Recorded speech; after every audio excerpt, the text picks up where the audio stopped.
Alors, aujourd'hui, je bénis les Seigneurs d'être là, ici, pendant ces instants. Moi, aujourd'hui, j'aimerais vraiment vous dire et vous prévenir que peut-être que je vous semblerai vous dire beaucoup de choses en même temps. C'est simplement parce que je suis pressé. Je suis pressé parce qu'il y a une urgence. L'urgence, c'est le peu de temps qui nous reste avant que Christ ne revienne. L'urgence, c'est le peu de temps qui nous reste selon les promesses qu'il nous a faites.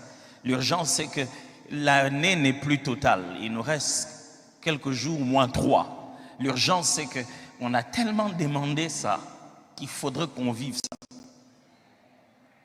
C'est pour cette raison que ce matin, j'aimerais que ça soit clair et que ce thème reste dans la tête de chacun d'entre nous.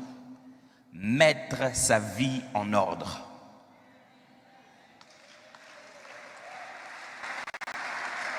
Mettre sa vie en ordre. C'est urgent de mettre sa vie en ordre. Matthieu chapitre 19, versets 16 à 22. Et voici un homme s'approcha et dit à Jésus, « Maître, que dois-je faire de bon pour avoir la vie éternelle ?» Il répondit, « Pourquoi m'interroges-tu sur ce qui est bon? Un seul est bon. Si tu veux entrer dans la vie, observe les commandements. » Lesquels? Lui dit-il. Et Jésus répondit, « Tu ne tueras point, tu ne commettras point d'adultère, tu ne déroberas point, tu ne diras point de faux témoignages, honore ton père et ta mère, et tu aimeras ton prochain comme toi-même. » Le jeune homme lui dit, « J'ai observé toutes ces choses, que me manque-t-il encore ?» Jésus lui dit, « Si tu veux être parfait, va, vends ce que tu possèdes, donne-le aux pauvres, et tu auras un trésor dans le ciel. Puis viens et suis-moi. » Après avoir entendu ces paroles, le jeune homme s'en alla tout triste, car il avait des grands biens. Vous imaginez quelqu'un qui ressent en lui un besoin de perfection, d'amélioration. Il veut remplir les conditions divines pour atteindre une autre dimension de sa façon de plaire à Dieu. Et lorsqu'on lui dit, voici ce qu'il te faut pour mettre ta vie en ordre et pour devenir parfait, la condition qu'on lui donne est si simple, mais il y est tellement attaché à cause de ses richesses qu'il rate. Lui qui a fait toute sa vie à ne pas dérober, à ne pas prendre la femme d'autrui, à ne pas raconter de mauvais témoignages, pendant tout ce temps, il amassait de l'argent. Et c'est la seule chose qu'on lui a demandé, non pas à donner à Jésus, mais à donner aux pauvres. Et il n'a pas pu. Luc chapitre 7, versets 36 à 49. Luc chapitre 7, versets 36 à 49. Un pharisien pria Jésus de manger avec lui. Jésus entra dans la maison du pharisien et s'est mis à table. Et voici une femme pécheresse. J'aimerais que vous reteniez que cette femme avait déjà une réputation telle qu'on n'avait même plus à cacher qui elle était. Et vous savez, les Juifs avaient toujours un langage de pudeur, pour ne pas dire une prostituée, mais dit une femme pécheresse qui s'est trouvée dans la ville. Et ensuite qu'il était à table dans la maison du pharisien, apporta un vase d'albâtre plein de parfums. Et s'étant derrière aux pieds de Jésus, elle pleurait. Et bientôt, il lui mouilla les pieds de ses larmes, puis les essuya avec ses cheveux, les baisa et le oignit de parfum. Le pharisien qui l'avait invité, voyant cela, dit en lui-même, si cet homme était prophète, il connaîtrait il connaîtrait qui et de quelle espèce est la femme qui le touche. Il connaîtrait que c'est une pécheresse. Jésus prit la parole et lui dit, Simon, j'ai quelque chose à te dire. Maître, parle, répondit-il.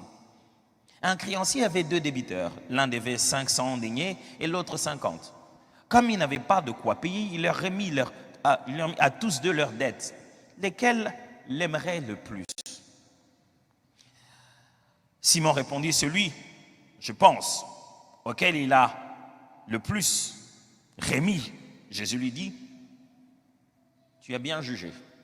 Puis, se tourna vers la femme, il dit à Simon, vois-tu, cette femme, je suis entré dans ta maison et tu ne m'as point donné d'eau pour laver mes pieds, mais elle les a mouillés de ses larmes et les a essuyés avec ses cheveux.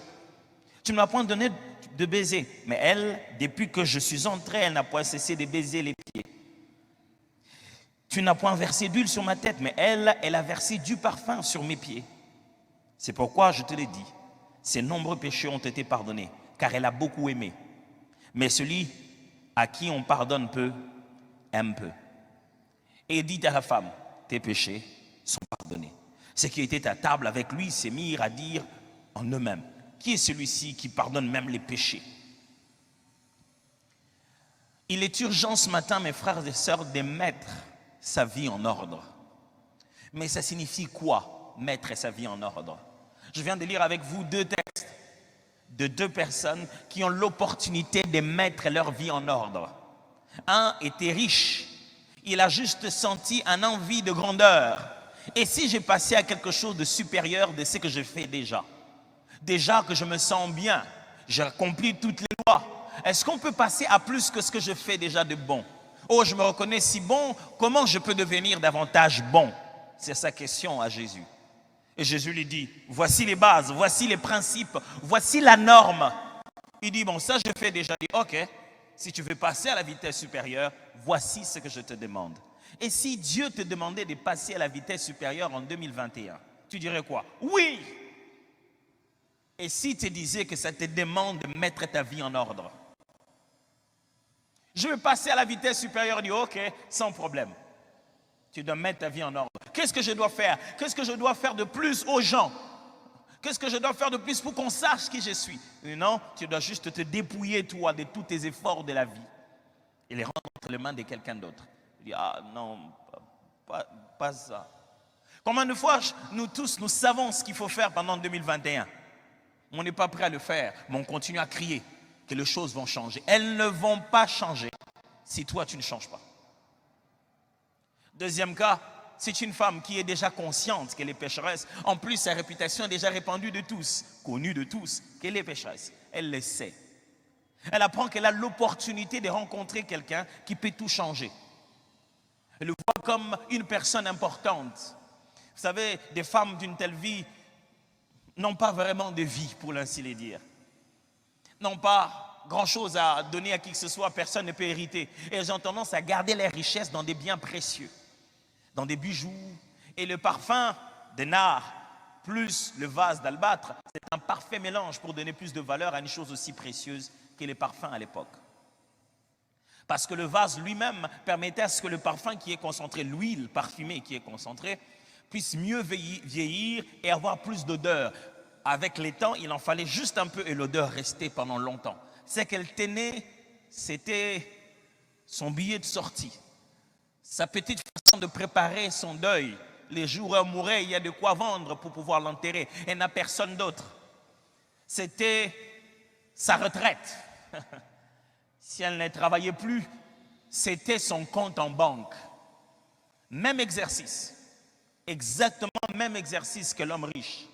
Sauf qu'elle, cette femme pécheresse, sa seule richesse, c'était son parfum de nard pur dans un vase d'albâtre. Elle vient, personne ne lui a demandé. Elle n'a posé des questions à personne. Elle sait quoi faire. Combien d'entre nous, pendant cette année, nous savons très bien quoi faire? Vous n'avez même pas besoin d'entretien avec un pasteur. Vous savez ce que vous devez faire. Vous n'avez même pas besoin qu'on vous écoute ou que quelqu'un vous aide. Vous savez ce qui doit changer. Mais vous vous l'airez en vous disant, pourvu que je réussisse à atteindre cet objectif tout en n'échangeant pas. Cette femme savait qu'elle ne pouvait pas passer le cap. Elle devait aller voir quelqu'un. Elle est venue, elle qui n'avait plus rien à protéger, aucune réputation à garder. Elle n'avait plus rien à perdre. Frère, dans la vie, vous commencez à changer véritablement quand vous n'avez plus rien à perdre. Elle n'avait plus rien à perdre. Elle a couru, s'est jetée par terre. On va me dire que je suis sans respect, comment je suis. On a déjà tout dit ça. Si on va encore ajouter ça pour que je change, qu'est-ce qu'il y a de mal? C'est juste dit, ok, je vais venir. Elle se jette aux pieds de Jésus par derrière. Elle commence à verser le parfum, l'huile. Les parfums à l'époque, ce n'était pas un spray. Ce n'était pas de la vapeur, c'était de l'huile. Donc, à la fois, elle devait complètement, je vais dire presque, salir les pieds de Jésus. Et ce n'est pas avec un mouchoir, c'est avec ses larmes qu'elle va encore mieux mouiller. Et c'est avec ses cheveux, sa chevelure, qu'elle commence à l'essuyer. Comme tout autre être humain.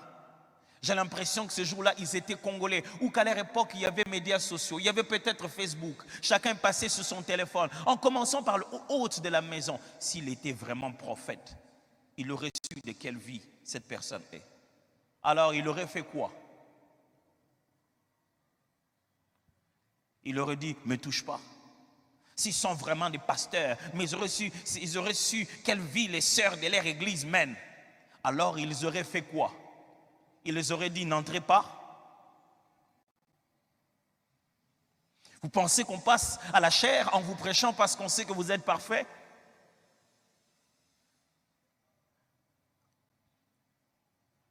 Jésus se tourne vers Simon, il dit, écoute Simon, il y a une histoire que je voudrais te raconter. Deux personnes avaient de dettes, il y en a une qui avait une plus grande dette que l'autre. Mais ils sont allés vers leur créancier, il leur a dit, écoutez, je vous pardonne vos dettes. Vous ne pouvez plus les donner, c'est fini, je vous remets vos dettes. Il dit, lesquels de deux penses-tu qui va beaucoup aimer ce créancier? Elle dit, mais c'est lui à qui on a pardonné beaucoup. C'est lui qui avait une grosse dette, quand on lui dit qu'il ne faut plus payer, il va beaucoup aimer. Elle dit, justement, tu es dans cette situation, il y a celle-ci. Voici le standard. Quand j'entre chez toi en tant qu'invité, tu dois moindre d'huile la tête, mettre longue sur mon visage et qui va commencer à se fondre sur moi et faire parfum. Tu dois laver mes pieds parce qu'ils sont dans une région désertique et donc ils marchent avec des sandales et ils sont tous sales. Et là où ils doivent manger, leurs jambes peuvent probablement être à côté de leurs convives. Il fallait les laver. Tu n'as fait aucun de tout ça. Moi, je suis entré chez toi. Cette femme est venue, elle l'a fait. Elle aime beaucoup. Parce qu'elle est consciente que ce qu'on lui a pardonné est beaucoup. Ça ne veut pas dire parce qu'elle a plus péché que toi, mais elle est consciente qu'elle ne pouvait rien faire si elle n'avait pas reçu ce pardon. C'est parce qu'on a tendance à croire qu'on est déjà un peu bien qu'on pense qu'on n'a pas besoin de changement. Jésus dit, il vaut mieux encore pour toi comprendre combien mauvais tu es. Je t'aiderai à changer. Que de croire qu'il suffit juste que je t'ajoute un commandement de plus pour que tu deviennes parfait. Et si je t'ajoutais le seul commandement de plus, est-ce que tu le ferais? La preuve, le jeune homme riche ne l'a pas fait. Je suis suffisamment parfait, je n'ai pas besoin de me défier encore jusqu'au point de donner tout mon argent. Je vais déjà bien, je suis gentil avec les gens. Je vais bien, j'aide de temps en temps les gens. Mais quand Dieu dit, dépouille-toi de ce qui devient ton idole, tu te dis, mange, je suis déjà bien avec les gens, je n'ai pas de problème. Je ne suis pas obligé d'arriver jusque-là. Je vais déjà à l'église chaque dimanche. Est-ce qu'il faut vraiment que il faut que j'ajoute tout ça? Il faut vraiment que je mette à prier comme tout le monde. Au niveau où j'en suis, je suis déjà bien. Il y en a un qui croit que le niveau où il en est, il est déjà bien. Et si on pouvait lui ajouter quelque chose de facile pour qu'il devienne parfait, il allait le faire. Mais Jésus n'a pas de facilité. Il est clair. Il faut mettre sa vie en ordre.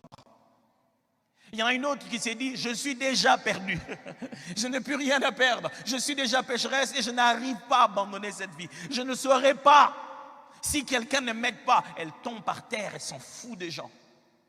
Elle sort là-bas, pardonnée, appréciée. Dans une autre version, dans un autre évangile, on parle du fait que Jésus considère son acte comme prophétique. Elle a posé l'acte de l'embaumement de Jésus. Jésus dit, elle a fait ceci pour mon corps. Elle m'a déjà embaumé bien avant. Il ajoute, partout où on prêchera l'évangile, on parlera de cette femme. Et je suis en train d'en parler maintenant. Mettre sa vie en ordre, ça signifie quoi? Ça signifie arrêter de faire porter le chapeau de ses actes à Dieu ou au diable.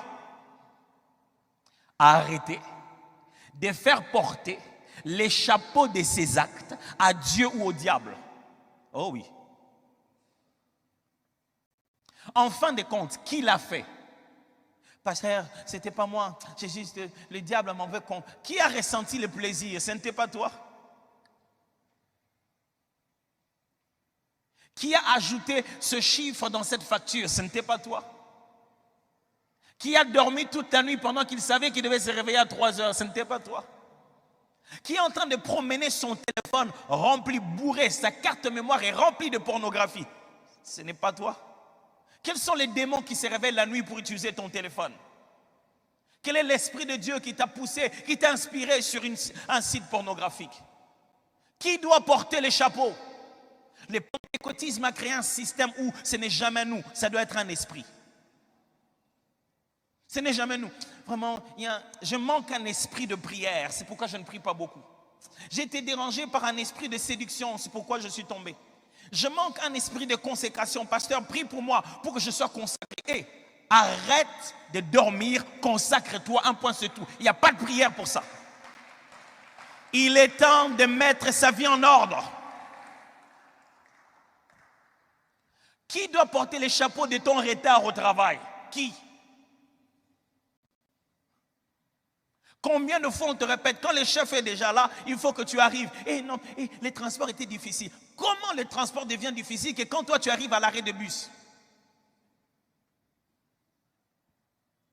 C'est la faute à qui? Moi je suis combattu quand je suis en route. Il y a toujours des embouteillages. Tu n'es pas combattu. À cette heure-là, il y a toujours des embouteillages. Tu veux garder ton travail, arrive à temps. Réveille-toi à temps, arrive à temps. Ce n'est ni la faute de Satan, ni la faute de Dieu. Celui qui veut changer sa vie doit commencer par être conscient de ses responsabilités. Ce n'est ni la faute à Satan, ni la faute à Dieu. Mettre sa vie en ordre signifie clarifier ses véritables convictions et les respecter en secret. Clarifier ses véritables convictions et les respecter en secret. Un homme qui était convaincu du judaïsme, un érudit d'une école très élevée de Gamaliel. Il est allé apprendre et il était un super zélé de la religion juive. Et quand il arrive, il était un grand amoureux du temple et il entend dire qu'il y a des disciples dont leur maître a dit qu'il va détruire les temples. Cet homme s'appelait Saul de Tarse, plus tard Paul. Il est motivé dans son cœur par une conviction juste et noble. Au nom de Dieu, il se met à tuer quiconque a parlé en mal du temple. Il est là en train d'attendre. Les gens viennent déposer devant lui leurs habits pendant qu'ils sont en train de flageller, pendant qu'ils sont en train de jeter des cailloux pour tuer Étienne. Il sent qu'il est en train de le faire au nom de Dieu. Mais ses convictions sont fausses jusqu'à ce qu'il ait rencontré le roi de gloire. Voilà ce qu'il dit. Toute ma vie ancienne, je l'ai pris comme de la boue. L'ancienne vie de Paul, ce n'était pas une vie de péché. Non, non, non, non, non, non, non. C'était une vie d'une autre forme de sanctification. C'était un juif pratiquant, un vrai fanatique. Quand il dit que mon ancienne vie était une boue, ce n'est pas pour dire que mon ancienne vie, j'étais impudique. Non. Il dit, je ne comprenais pas dans quoi j'étais. Les convictions que je pensais être justes ne l'étaient pas. J'étais perdu. Cette année, il faut que ça se sache. Est-ce que tu es conscient que Dieu voit partout? Si Dieu voit partout, arrête de mettre tes mains dans les sacs des gens pour voler leur téléphone.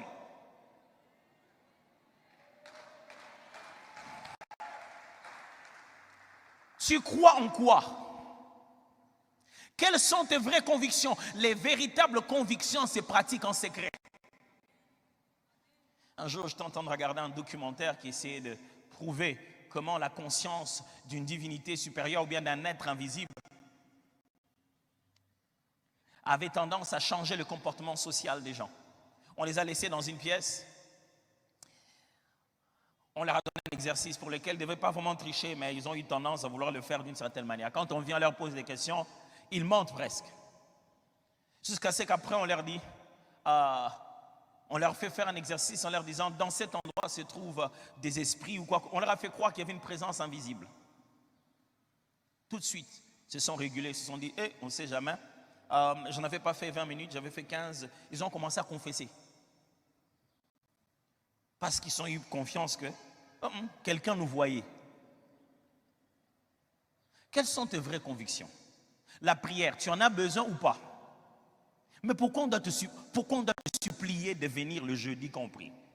On a inventé ce culte-là pour t'ennuyer. La prière, tu crois à ça ou pas? La Bible, elle est utile à connaître, à méditer ou pas? Pourquoi on doit te les rappeler par des posts sur Facebook? Oh, mais aujourd'hui, on ne nous a pas rappelé qu'est-ce qu'on devait méditer aujourd'hui. Qu'est-ce que tu dois méditer aujourd'hui? Tu as une grosse Bible de 66 livres et tu ne trouves rien à méditer. Quelles sont tes croyances? Tu crois vraiment à la Bible? Si tu crois en quelque chose, ça doit se savoir en secret. C'est en secret que se trouve ta véritable identité.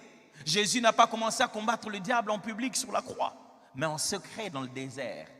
Car c'est là que se trouvent nos véritables convictions implicites et internes.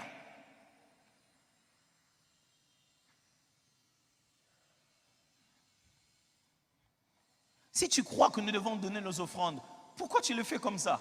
Pourquoi tu le fais avec désinvolture? Si tu penses que le fait de pouvoir prendre une partie de ce que nous avons, donner dans la maison de Dieu fait partie de notre devoir, si tu en es convaincu, pourquoi tu le fais comme une blague? Pourquoi tu l'oublies toujours? C'est la vidéo qui doit te le rappeler. Non, tu n'en es pas convaincu. Tu n'en es pas convaincu. Si tu veux voir quelqu'un qui n'en est pas convaincu, il dit oui, hein, oui, oui, oui. Après, il ne le fait pas. Jésus en parle. Il parle de 2 paraboles comme ça. Il parle d'une parabole de 2 enfants. Le premier, le père lui dit, va faire mon travail. Il dit, non, je ne peux pas le faire. Après, il se répand. Il va le faire. Mais un autre dit, va faire mon travail. Il dit, oui, je vais le faire. Tout de suite, je vais le faire, tu vas voir. Après, il ne le fait pas. Lesquels des 2 a obéi? Frère, nous ne venons pas prêcher pour que vous nous puissiez nous dire Amen. La véritable façon de dire Amen, c'est de prendre ces convictions et en faire votre vie secrète. Même quand personne n'est là, au nom d'aucun pasteur, au nom d'aucune église, au nom de Jésus qui vit dans vos cœurs. Que veut dire mettre sa vie en ordre? Ça signifie répandre le contrôle de sa vie et l'abandonner entre les mains du Seigneur. Il y a une petite transition. Reprendre le contrôle de sa vie et après l'abandonner entre les mains du Seigneur. On fait quoi? On reprend le contrôle de sa vie. Oh non, non, non, ça ne suffit pas. Récupère le contrôle quand tu l'as perdu. Récupère le contrôle, redeviens responsable. Mais la suite, donne cette vie à Jésus. Abandonne-la entre les mains du Seigneur. C'est quoi abandonner la vie entre les mains du Seigneur? Ça veut simplement dire s'aligner maintenant aux principes divins. Commencer à faire sans questionner ce que Dieu t'a demandé de faire. Ça veut dire qu'il y a une autre volonté à laquelle tu es en train d'obéir. Il y a plus que ce que tu aimes. Il y a au-delà de ce que tu préfères. Il y a ce qui t'a été ordonné, conseillé, orienté. Et la bonne chose, c'est que tout ce que Jésus te dit, c'est pour ton propre bonheur. Dieu n'est pas un tyran qui s'assoit là-bas et te dit, ah, ok, va là-bas, tourne. Nous ne sommes pas des bouffons du roi. Il n'est pas là en train de nous donner des ordres pour qu'il voie comment nos vies vont lui faire plaisir. Non, tout ce que Dieu nous dit, c'est pour notre propre bonheur. Qu'est-ce que Dieu a à faire que tu aies faim, que ton estomac soit vide pendant 30 jours? Ça lui fait quoi? Qu'est-ce que Dieu a à faire que tu ne choisisses pas ses études, mais que tu choisisses les autres? Ça lui fait quoi à lui? Tout ce plan pour lequel il insiste, c'est le plan de notre bonheur à nous.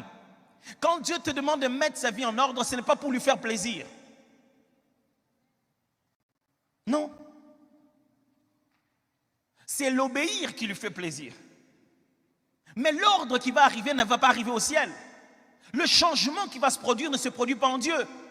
Ne pensez pas que quand vous n'avez pas fait ce que Dieu veut, il y a Dieu qui commence à se sentir mal. Il dit, qu'est-ce qu'il y a, Seigneur, j'ai mal ici. Mon fils n'a pas obéi. Non, c'est toi qui vas souffrir.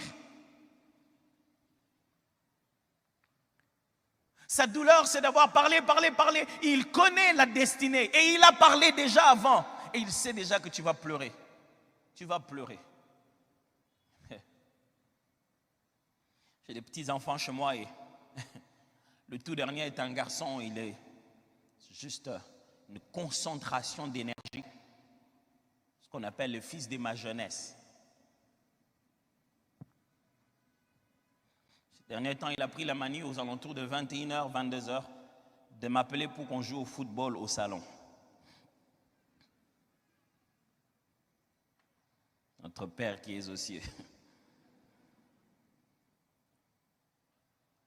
Il est rempli d'énergie. Des fois, je lui dis, saute pas là-bas, saute pas ici. Roland, ne cours pas comme ça.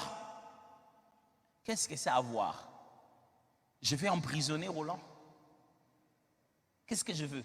Qu'il ne court pas. Tout en lui bouillonne, il veut courir. Je veux du mal. Je veux simplement qu'il ne court pas. Comme ça, moi, je suis heureux qu'il ne court pas. Ou bien je sais qu'à cette vitesse, avec ces choses qu'il y a à la maison, il risque de se blesser. Avec les sentiments que vous avez, on va rencontrer quelqu'un qui vous avez déjà prévenu. Mais ça lui est arrivé quand même. Je ne sais pas pour vous. Je l'ai même écrit dans les méditations de YouVersion. Dans la méditation que j'ai publiée sur YouVersion qui parle de entre pères, un père céleste, c'est qu'un père céleste, un père terrestre peut apprendre du père céleste. J'ai donné cette illustration. Parce qu'en fait, devant, je suis confus. Je ne sais pas si je dois dire enfin, en lingala, on dit ozui. T'en as eu pour ton compte, je te l'avais dit. Je ne sais pas si je dois dire ça. Je ne sais pas si je dois lui dire, tu vois, les parents ont toujours raison. Ou je dois plutôt dire, oh, c'est pas grave. Je ne sais pas si j'ai fait les deux en même temps. Il dit, ah voilà, tu vois, je t'avais dit quoi vraiment? Mais voilà. Mais c'est juste la compassion paternelle qui te fait même oublier le fait d'avoir raison. Tu n'as même plus envie d'avoir raison. Tu as juste mal. Et même quand tu lèves la voix pour dire que tu as raison, ce n'est pas pour avoir raison. C'est juste pour le rappeler que quand je parle avant, il faut écouter. À quoi ça nous sert de passer 31 décembre, payer des traversées, 1er janvier, prière pour démarrer? À quoi ça nous sert d'écouter notre Père au début pour ne jamais lui obéir dans le reste du temps? Mettre sa vie en ordre signifie seulement arrêter les interdits et commencer les directives. Arrêter les interdits et commencer les directives. Frères et sœurs, cette année, il y a des choses qu'il faut absolument que tu arrêtes et je n'ai pas besoin de les connaître. Parce que personnellement, nous le savons. Toi-même, tu es là, tu te dis, ah, moi ici, il faut que j'arrête un peu de boire, ça me rend ridicule. Hein? Et tu nous le caches, ça fait quoi? Oh, qu'est-ce que j'ai à voir avec le fait que tu sors de l'argent de ta propre poche pour t'enivrer toi-même et te rendre ridicule? Qu'est-ce que ça ajoute à ma pastorale? Tu penses que quand tu es ivre, moi je vais cogner ma voiture, tu vas cogner la tienne. Il n'y a pas de transfert d'ivresse.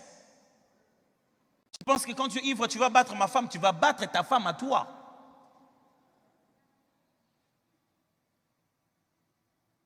Tu penses que si tu es ivre, moi je ne saurais pas préparer ma prédication. Non, c'est toi qui vas rater de présenter ce que tu devais présenter au boulot. Parce que tu te réveilles avec une gueule de bois. Tu as des courbatures partout comme si tu avais le corona.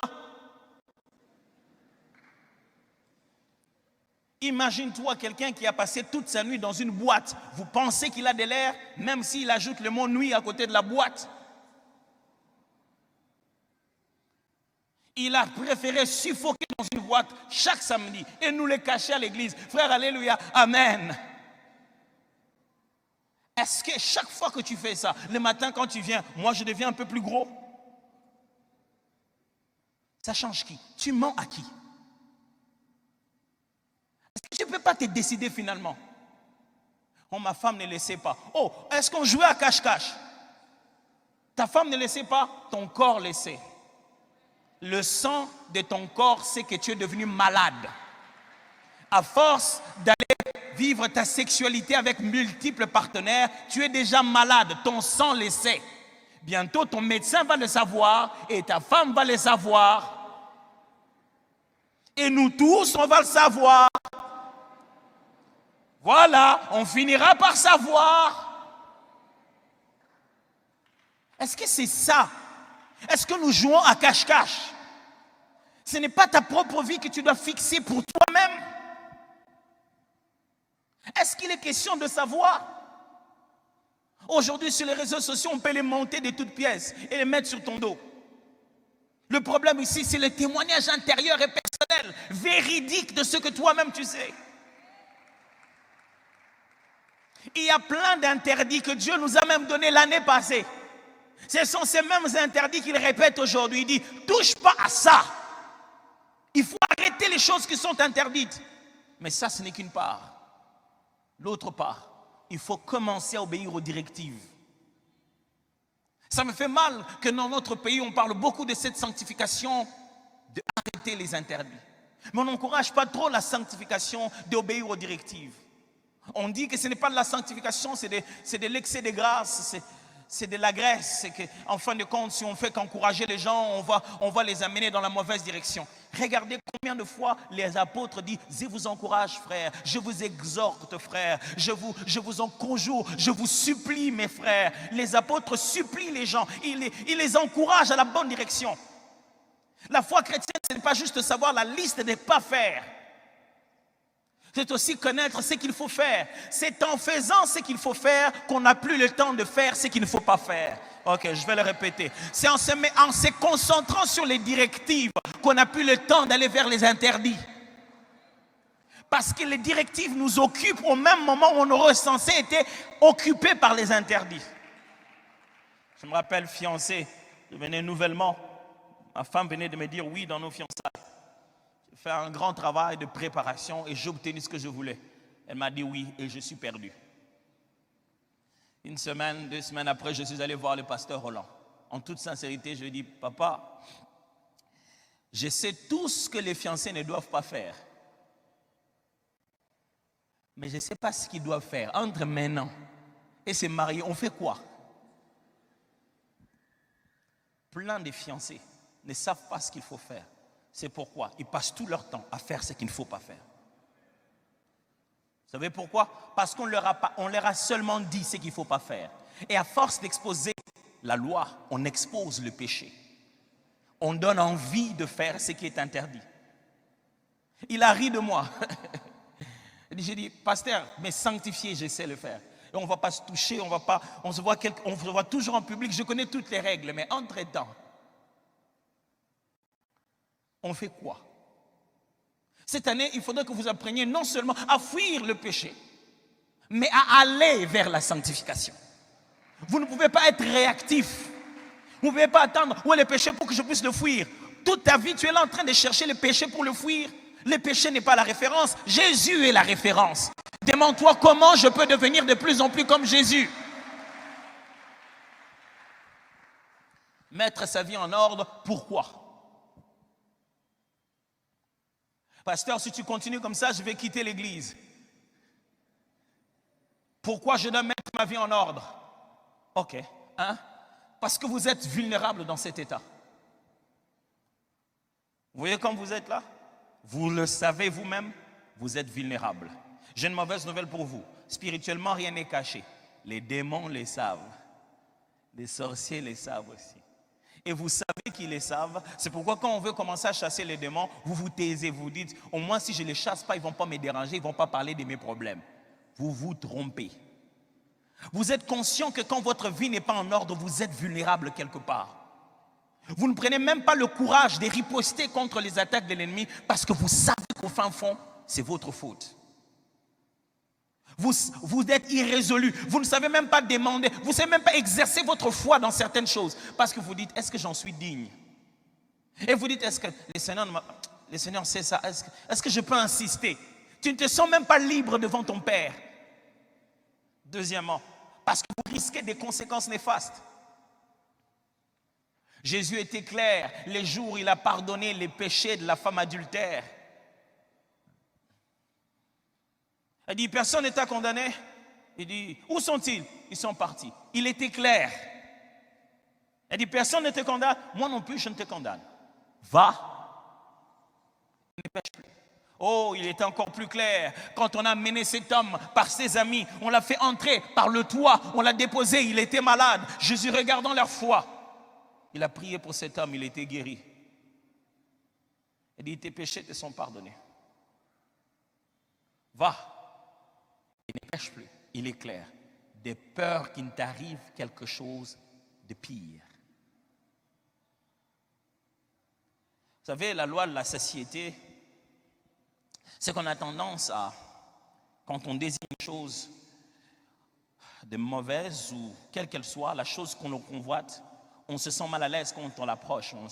Le jour où on l'a touché, oh, tu te sens mal après. Pourquoi j'ai fait ça? Après-demain, tu te sens moins mal. Après-demain, tu te sens plus mal. C'est la prochaine étape qui va te faire cette peur-là. Et tu vas commencer, oh non, non, j'ai juste regardé la pornographie. Oh, je ne devais pas au Seigneur. Demain, tu te dis, bon, je connais partout, je vais aller à la pornographie, c'est plus intéressant. Tu commences maintenant à convoiter la bonne. Et puis,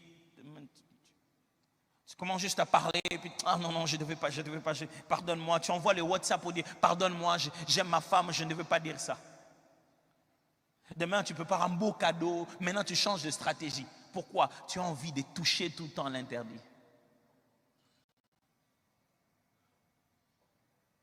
Tu penses avoir pied. Il est possible qu'il ne te reste que quelques jours avant le scandale. Mets ta vie en ordre. Je l'aurais dit. Je l'aurais dit. Je l'aurais prophétisé. Mets ta vie en ordre. Vous devenez nuisible à la destinée des autres quand votre vie est en désordre. Ou avez-vous déjà vécu avec quelqu'un dont la vie est en désordre? Vous ne serez pas heureux d'un mari dont la vie est heureuse, d'un mari dont la vie est en désordre, heureux d'une femme dont la vie est en désordre, heureux d'un grand frère dont la vie est en désordre, d'un père dont la vie est en désordre. Tu ne peux pas partager la vie de quelqu'un qui est en désordre et toi en tirer bonheur. Il va boire comme il veut et c'est toi qui seras le sac à boxe. Il va venir cogner sur toi. Il va t'insulter sur des choses que tu n'as même pas fait. Pourquoi? Parce qu'il vit avec des amis en désordre. Quelqu'un est très tenté ce matin à tourner le regard pour regarder son voisin et dire, oui, tu entends ça? Vraiment, pasteur, parle vraiment qu'il change. Oh, je suis désolé, ce n'est pas à force de parler qu'il va changer. Il doit décider de changer. Et s'il ne décide pas, quelque chose de mal va arriver. Prophète de malheur, non, prédicateur de l'évangile. S'il ne le décide pas, quelque chose de mal va arriver. C'est parce qu'on ne veut pas ce mal qu'on est en train de parler. Pourquoi mettre sa vie en ordre? Parce que votre avenir en dépend. Vous savez, toutes ces bonnes prières qu'on a faites pour 2021, ça dépend de mettre sa vie en ordre. Parce que mettre sa vie en ordre, ça veut dire seulement abandonner le péché. Oh non, non, non, j'ai été clair. C'est arrêter l'interdit et commencer les directives.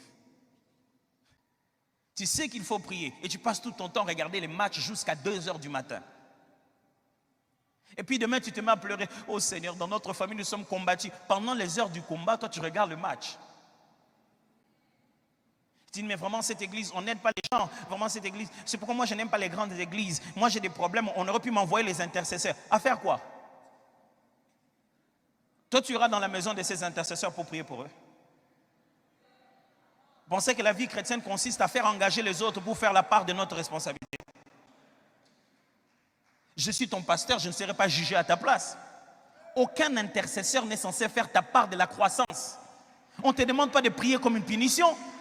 Tu es en train de grandir. Et Jésus, quand il doit venir te chercher, il doit venir te chercher suffisamment grandi. Les intercesseurs, quand ils vont parler avec Dieu, ils ne vont pas avoir la conversation sur tous les plans.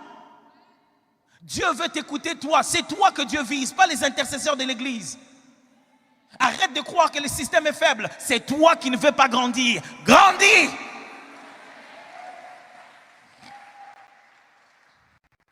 Mets ta vie en ordre.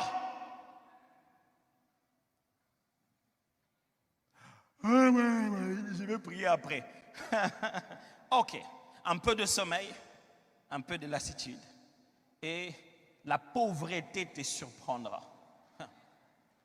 Selon la Bible, le caractéristique d'un pays pauvre, c'est l'oisiveté. Les gens n'aiment pas travailler.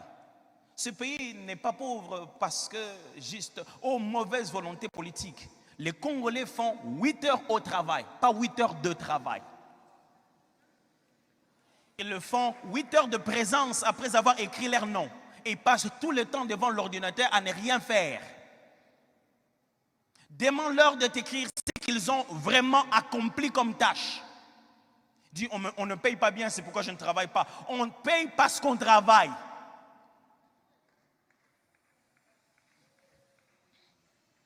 Qu'est-ce qui vous empêche de mettre votre vie en ordre?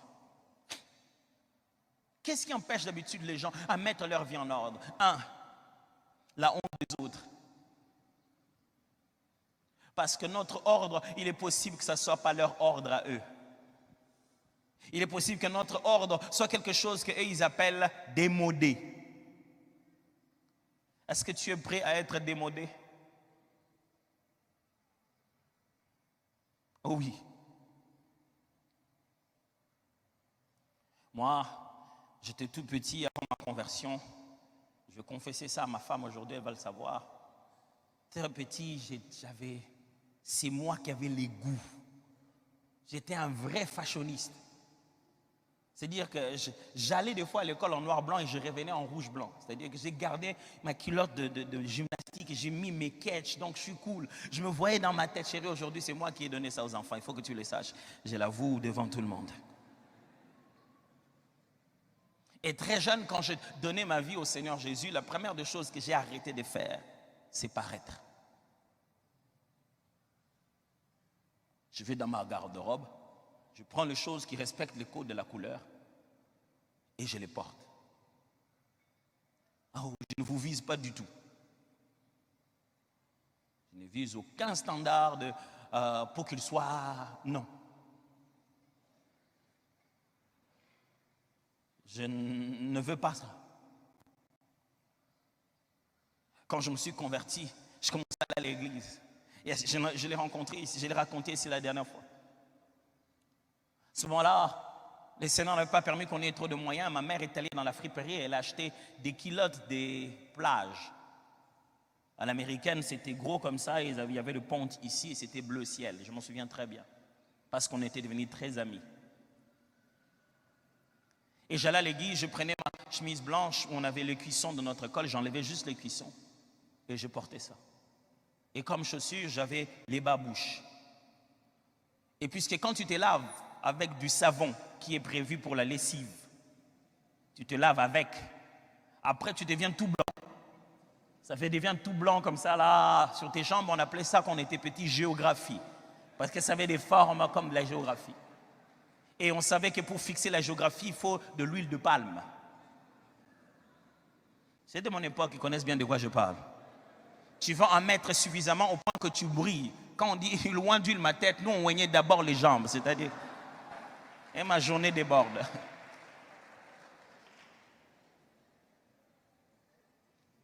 J'étais devant, avec mes babouches, oui, comme ça. À la jeunesse, là où toutes les autres jeunes filles sont hautes sur des talons et les autres jeunes hommes sont bien enfilés. J'étais là, à mes mains levées dans la gloire. Frère, si tu as honte de gens pour changer, sache qu'ils ne te sauveront jamais. Tu sais quoi? Ils ont honte de te dire d'arrêter. Et toi, tu as honte d'arrêter. Qui perd? Ils voudraient te dire, toi aussi tu dois changer. Et ils ont honte de te le dire. Et toi tu as honte de changer parce qu'ils risquent de voir que tu as changé. Deuxièmement, la procrastination. Oh, c'est cette habitude qui consiste à se dire, je le ferai demain. Procrastination. Mets ta vie en ordre aujourd'hui, pasteur. Dès que j'aurai l'argent de ce salaire de cette année, je vais donner à cette jeune fille-là, comme ça, elle et moi, c'est fini. Oh.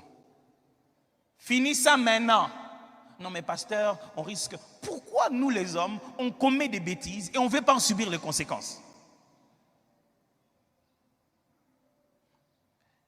Ne reporte pas demain ton changement d'aujourd'hui.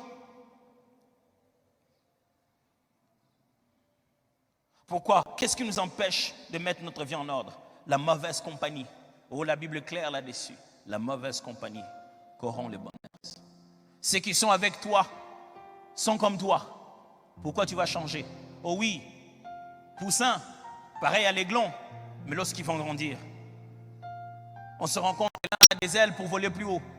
Mais il est tellement resté dans la basse-cour que personne ne lui a appris à voler. Quitte la basse-cour. Dieu t'a appelé pour la grandeur. Qu'est-ce qui nous empêche de mettre notre vie en ordre? L'esclavage du plaisir.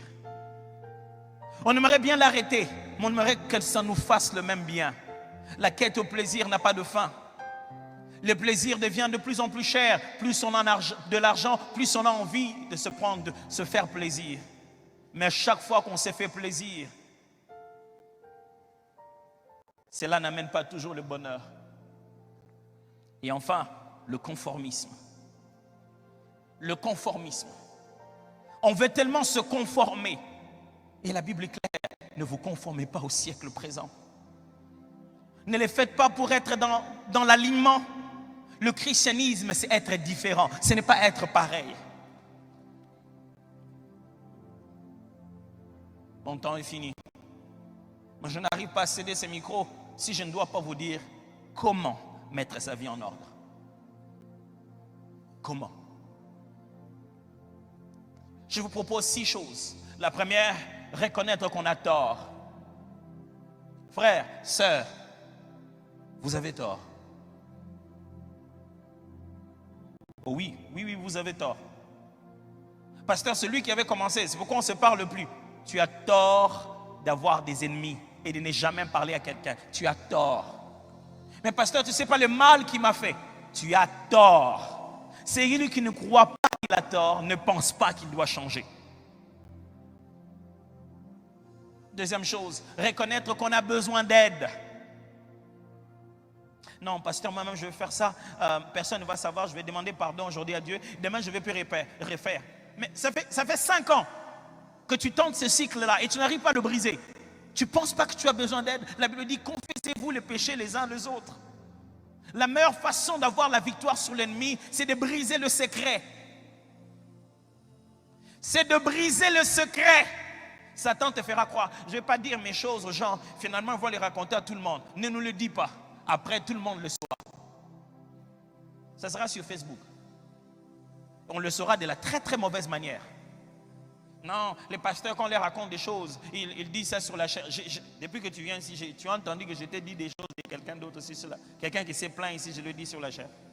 Il y a suffisamment de choses qui sont dites dans la Bible qui ressemblent à la vie de tout le monde. Je n'ai pas besoin de prendre la tienne. Ce qui est ici ressemble déjà à la tienne.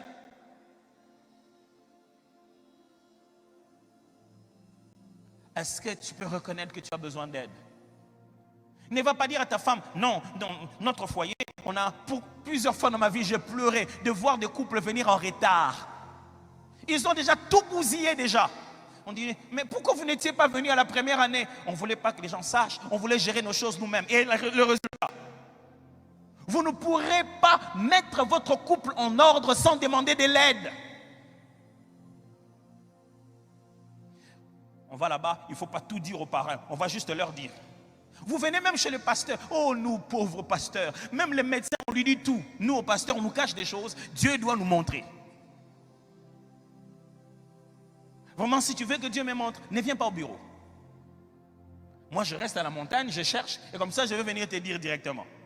Mais si tu es venu par toi-même, ne jouons pas à cache-cache. Au médecin, on est obligé de lui dire. Et le médecin te dit, tu penses que d'où ça te vient ça? Pourquoi tu as toutes ces apparitions? Je ne sais pas, le matin j'ai vu ça seulement comme ça. Il dit, mais ça, tu sais que ça peut paraître à cause d'une vie sexuelle active. Quelle est ta vie sexuelle? Ah, médecin, vraiment, j'ai des copines à gauche et à droite. Mais moi, tu dis, pasteur, je suis combattu. Le matin, je me suis réveillé comme ça. J'ai commencé à voir, donne-moi de l'huile.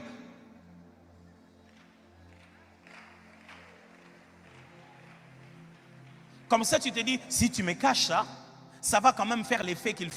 Si je te mets de l'huile sur le péché va gonfler. Je l'aurai oint. Tu as besoin d'aide. Un homme fort se reconnaître qu'il a besoin d'aide. John C. Maxwell, un des auteurs chrétiens connus en leadership, dit, le premier signe de leadership, c'est la vulnérabilité. Être capable de dire, ça je n'arrive pas à faire. Il faut que quelqu'un d'autre m'aide à le faire. Tu n'es pas un homme parce que tu ne dis rien à personne.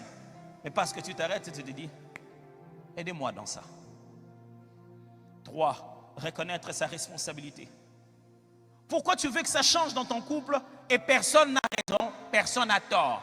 Tu n'es responsable de rien. Pasteur, dis-lui, ça ne marche pas dans cette maison, dis-lui. Il vient tout le temps en retard. Il s'est seulement réveillé un bon matin, il s'est dit, à partir d'aujourd'hui, je viens tout le temps en retard pour que ma femme en parle au pasteur.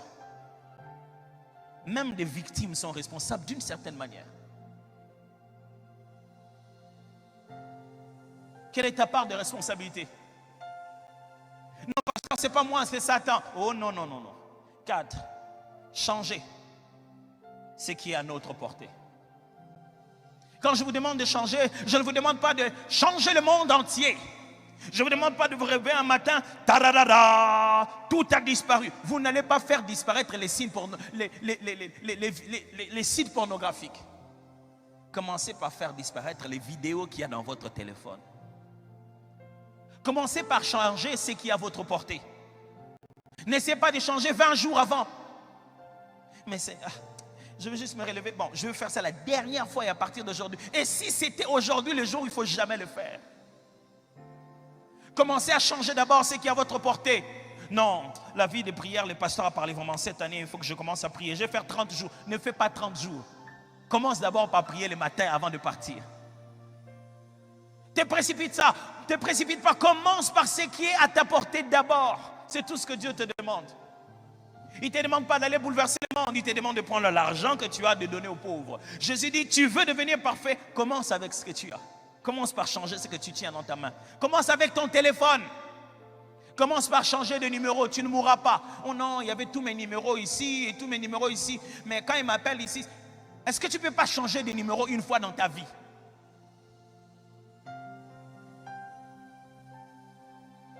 Qu'est-ce qu'il faut faire? C'est détacher de ce qui nous fragilise. Tu ne peux pas vouloir changer en restant à un mauvais endroit. Tu ne peux pas vouloir changer en ayant toujours les mauvaises personnes avec toi. Il y a des amitiés qui doivent s'arrêter brusquement. N'ayez pas peur d'être radical quand vous voulez un changement. Chaque fois que vous voulez fournir un effort d'équilibre, au moment où vous voulez changer, vous allez retomber dans votre bêtise. Mais je ne peux pas quand même lui dire non, comme ça, brutalement. Il faut quand même que je prépare ça. Depuis que tu prépares ça, tu as dit?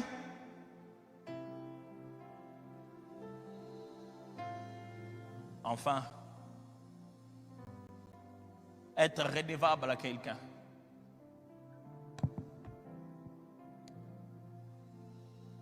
Vous voulez devenir bon et changer dans la vie? Ne cherchez pas Dieu seulement au ciel. Cherchez un frère. Oh, pas un pasteur nécessairement, mais un enfant de Dieu, un frère à qui vous avez confiance, une sœur en qui vous avez confiance. Devenez redevable. Cherchez un conseiller ici, un pasteur, un responsable dans le département. Dites-lui d'où vous venez. Dites-lui ce que vous étiez et qu'est-ce que vous voulez devenir. Et donnez-lui le droit de vous rappeler cela. De te dire comment ça va. Est-ce que tu as vaincu? Pas le droit de venir te condamner, le droit de venir t'aider. Si tu n'es pas redevable, si personne ne peut te poser des questions intimes dans ta vie, tu seras hypocrite.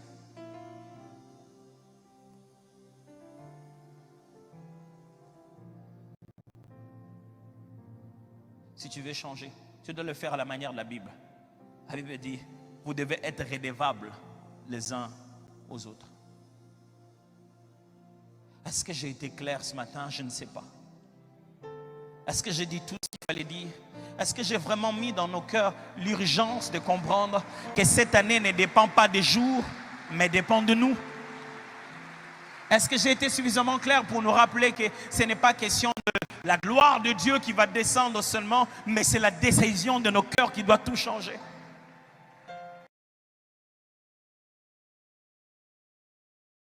La parole de l'Éternel. Et nous sommes arrêtés hier en se disant, on cherche à cette question, on cherche quoi, on cherche qui?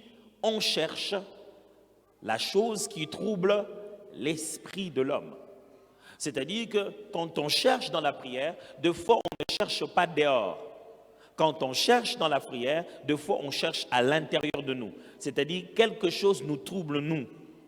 Quand tu es en train de prier, tu ne cherches pas que quelque chose se passe chez Dieu ou quelque chose se passe dans ta vie ailleurs. Tu cherches à aligner quelque chose que tu ne perçois pas très bien.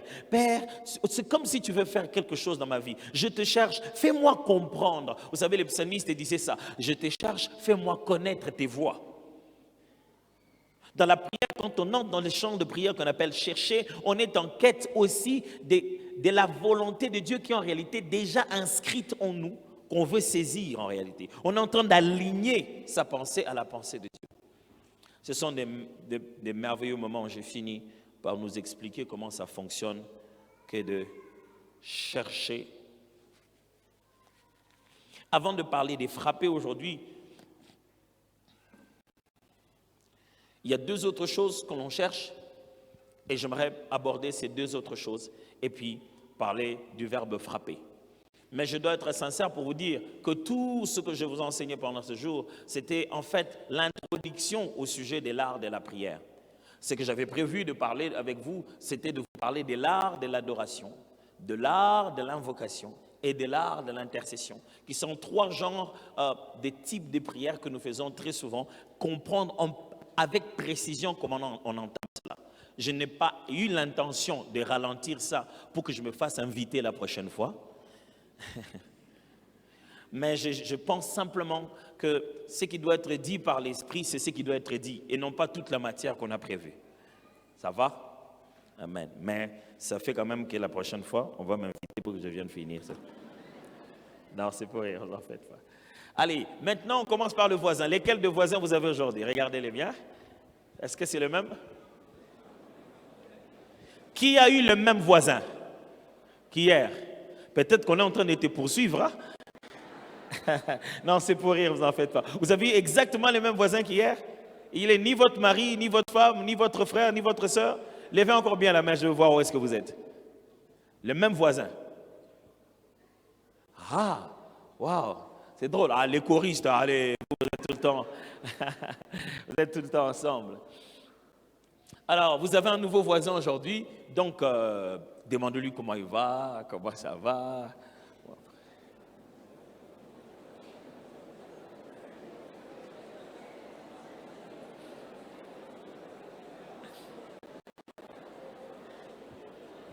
S'il dit oui, ça va bien, ce n'est pas la bonne réponse. Il doit ajouter un peu plus.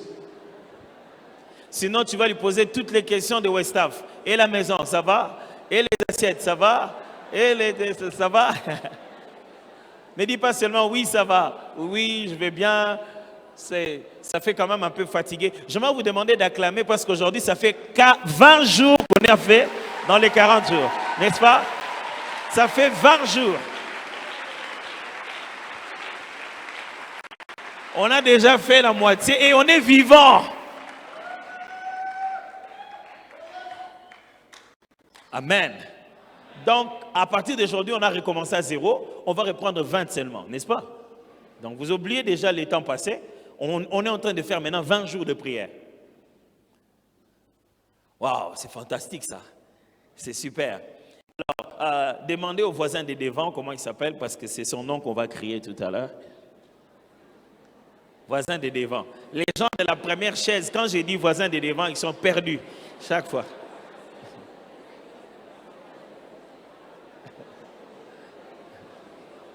Ça va? Ok. Je vais compter jusqu'à 3. Vous allez crier le nom du voisin de derrière. 1, 2. Ah oui.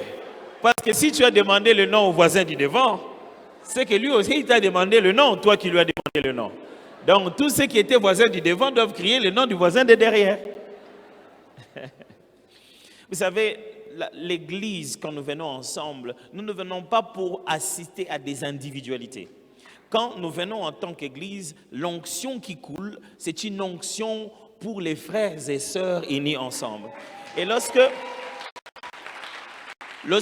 on laisse se développer un climat trop individuel, on empêche à l'esprit d'agir au milieu de nous. Et il faudrait que tu sois rassuré que celui qui a t'écouté, c'est ton frère et c'est ta sœur. Si on se soupçonne les uns les autres, si on regarde ton voisin, il est suspect. Si nous sommes dans un endroit de soupçon, ce n'est plus l'assemblée des dieux. Ce n'est plus beau et agréable pour deux frères de demeurer ensemble et cette huile-là ne coule plus. Il est important de se rassurer qu'on est entouré des frères et des sœurs, des gens qui peuvent prier pour toi si quelque chose arrivait, des gens qui vont chercher le Seigneur réellement, sincèrement dans leur cœur en ta faveur. C'est comme ça que fonctionne l'Église. Et puisque chacun de nous arrive à une heure différente, de fois on commence la prière, les autres étaient en train de prier déjà, vous venez de prier, vous n'avez même pas eu le temps de les saluer, de savoir comment ça va et de connecter. C'est très important de connecter. Ça va? Parce que c'est dans ces climats-là d'onction, dans cette onction corporative que vous trouverez vos réponses. Très souvent à l'église, la réponse de la prière de l'un est directement chez quelqu'un d'autre. Et puisqu'il ne parle pas, je me rappelle, on était encore, je crois, à la Gombe à l'époque, je me souviens, j'étais en train de prêcher. Et je ne cessais pas de dire, même quand on avait commencé Funa, je disais, frères et sœurs, parlez-vous dans la prière, priez ensemble. À l'église, ayez des contacts. Vous ne devez pas tout attendre de la chair. Sachez prier les uns les autres. Là, vous ne priez pas. Un jour, Dieu va faire qu'un frère devienne une personne haut placée. Vous allez commencer à me demander, moi, pasteur, toi tu te connais quand même avec les gens, tu ne peux pas nous laisser comme ça. Je voulais laisser là, comme ça, tous les jours. Vous n'avez pas cru qu'il allait devenir grand. Alors, regardez le voisin, retenez bien son visage, parce que son Dieu ordonne qu'il devienne puissant. Alors ne venez pas me demander après, demandez-lui lui-même maintenant, là. C'est bon, hein? Au pasteur quand même, c'est notre frère de l'église. Oui, c'est notre frère de l'église. Quand il était notre frère de l'église, toi, tu te disais dans cette église, chacun vient à sa manière. Je suis juste venu prier mon Dieu. Dès que tu viens prier avec nous, on prie notre Père qui est aux cieux. Pas ton Père.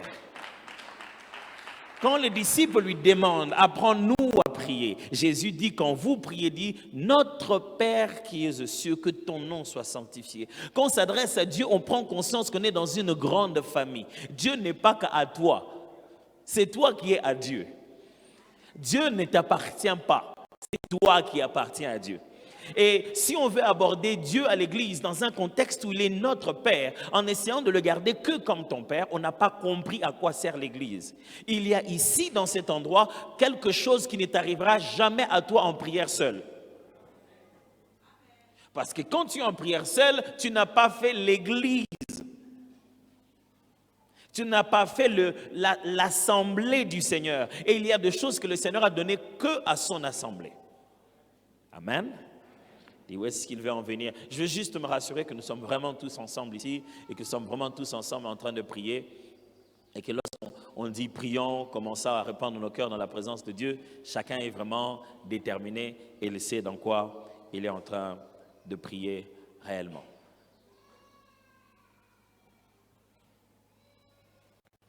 Alors, on cherche quoi? On cherche quoi dans la prière? J'ai dit, on cherche la face de Dieu, on cherche la pensée ou la volonté de Dieu, on cherche la chose qui trouble l'esprit de l'homme, notre esprit. Donc, on cherche, numéro 4, on cherche les pièges de l'ennemi. Lorsque vous entrez dans cette forme de prière appelée chercher, vous êtes en train de prier, vous êtes en train de scanner les terrains pour essayer de savoir où se trouve le piège de l'adversaire. Prier en recherche, c'est comme entrer dans une nouvelle chambre et lancer la reconnaissance s'il n'y a pas de caméras cachées. La vie chrétienne, c'est vie telle que nous avons des projets et l'ennemi aussi a des projets. Et ces projets, c'est quoi? C'est déranger les nôtres. Ces projets, c'est quoi? C'est faire en sorte que Dieu puisse regretter d'avoir des gens comme nous. Le diable sait qu'il a perdu son rang. Il veut se rassurer que nous aussi, nous puissions perdre notre relation avec Dieu. Et en tant que serviteur, en tant qu'enfant de Dieu, quand vous faites votre parcours dans le chemin, ne soyez pas ignorants de l'adversité. Ne fonctionnez pas tête baissée, on dira, dans tous les cas, le Seigneur lui-même me protégera. Non. Quand vous avancez, vous commencez à vous dire, il y a quelque chose qui ne marche pas. La vitesse avec laquelle je cours, je ne peux pas être ici. Les efforts déjà investis ne peuvent pas donner ça comme résultat. Le Dieu qui a déjà dit la parole, ça ne peut pas être comme ça. Il y a un blocage quelque part. Il y a, frères et sœurs, je vais vous dire quelque chose. Dieu peut t'avoir fait la promesse. Il a même libéré la promesse. Mais à ton niveau, à toi, il y a un blocage qui t'empêche de vivre ça. C'est ça même toute la raison des 21 jours de jeûne de Daniel. Daniel a lu le livre de Jérémie qui avait déjà dit qu'après 70 ans d'exil, il devait rentrer. Il regarde la date, il regarde le temps, il dit, on est déjà à la période où la parole devait s'accomplir. Quelque chose bloque. Il ne savait pas ce qui bloquait. Et Daniel a commencé à prier 21 jours. C'est seulement après que l'ange vient lui dire qu'est-ce qui avait bloqué. Il dit, j'étais déjà envoyé dès le début de ta prière. Mais j'ai rencontré ici le prince de Perse. On a dû se battre, Michael a dû venir. C'est-à-dire, l'endroit où vous êtes en train de vivre, on avait interdit tout accès à la visitation divine.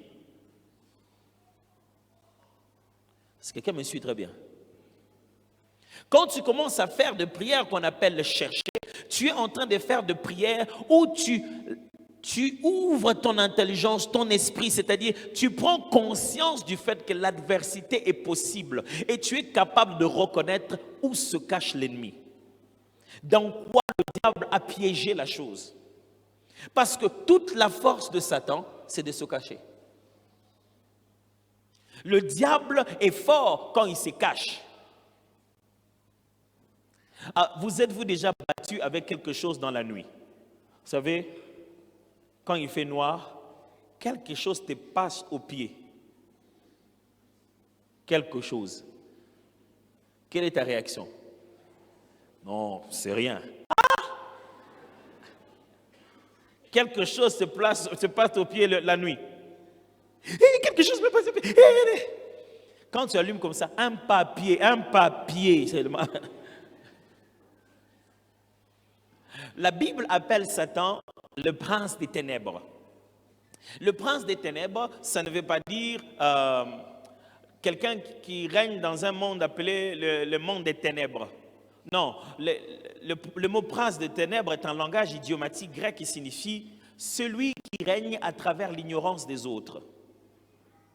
Son équivalent ou son opposé, c'est fils des lumières, c'est-à-dire celui qui a l'influence par sa connaissance. Alors le prince des ténèbres, ce n'est pas pour dire que Satan est prince dans un royaume appelé ténèbres. Qui est le roi des ténèbres alors? Ça signifie ceci, le diable prend de plus en plus d'autorité quand il agit sans qu'on l'appelle diable. Je vais me répéter. Quand on ne l'a pas encore appelé diable, il est beaucoup plus à l'aise et il agit mieux. Quand on lui donne tout autre nom, sauf le nom de ce qu'il est vraiment, là il agit bien. Quand le diable est quelque part où on ne sait pas que c'est lui qui agit, il agit encore mieux. Et quand le diable va vers quelqu'un qui ne connaît pas la vérité, il s'assied très bien.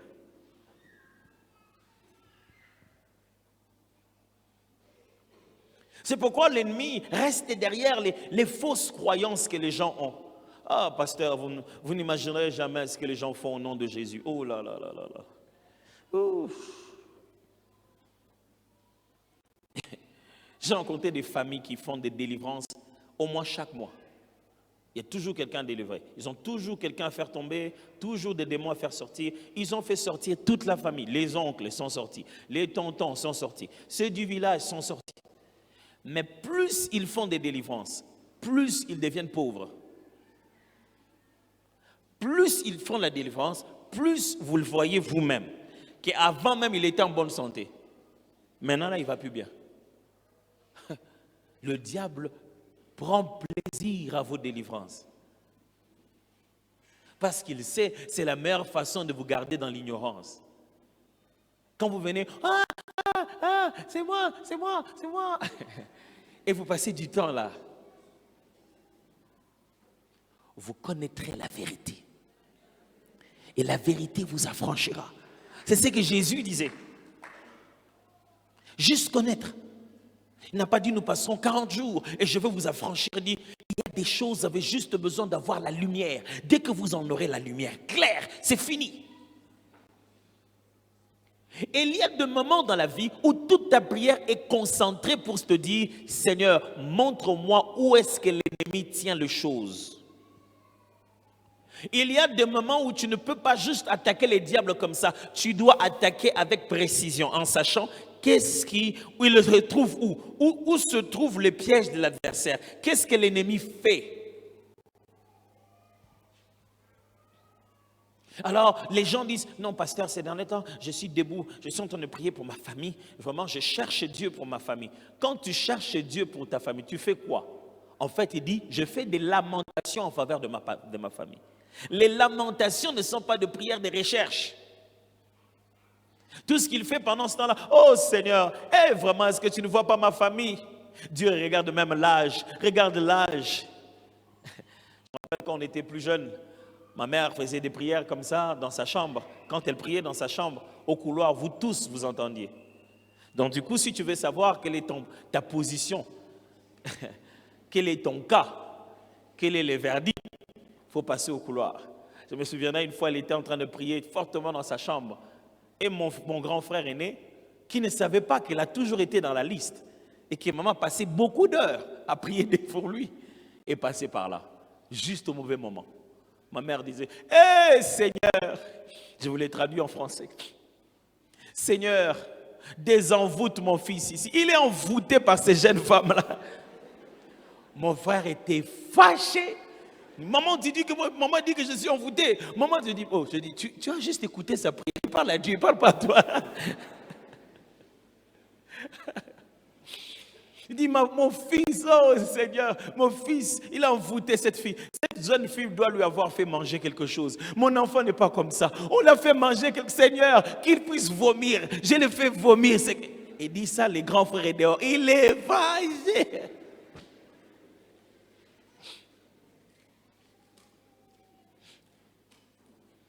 Il y a des plans et des projets de l'ennemi.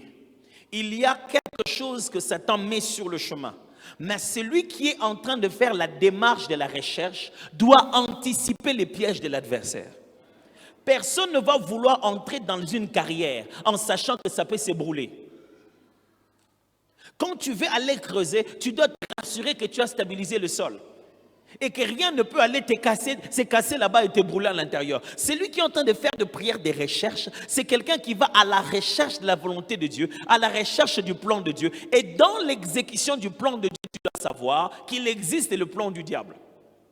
Et le plan du diable, qu'est-ce qu'il fait? Première chose, il te ralentit. Il te fait passer du temps. Oh, ce que Dieu a dit dans ma vie, il va le faire. Oui, lui, il va faire sa part. Est-ce que toi, tu vas faire ta part? Attends. J'entends beaucoup les gens dire cette phrase. Ce que Dieu a dit dans ma vie, il va toujours le faire. Oui, il le fera. Mais est-ce que toi, tu feras ta part? Attends. Tu penses que quand le diable essaie de se battre avec les plans de Dieu, il se bat avec ça du côté de Dieu ou du côté de nous? Il sait que dans cette collaboration homme et Dieu, si je dois faire échouer le plan, je ne pourrai pas arrêter Dieu. La seule personne que je pourrais arrêter, c'est l'homme. Imaginez que je prenne ce papier mouchoir, que je jette à mon frère Michael, c'est ça, on était avec lui ce matin, avec les jeunes. Que je le jette, il veut recevoir ça, un grand cadeau. Au moment où j'essaie de le jeter ça, l'autre à côté de lui crie pour le distraire. Le temps qu'il tourne la tête, ça tombe.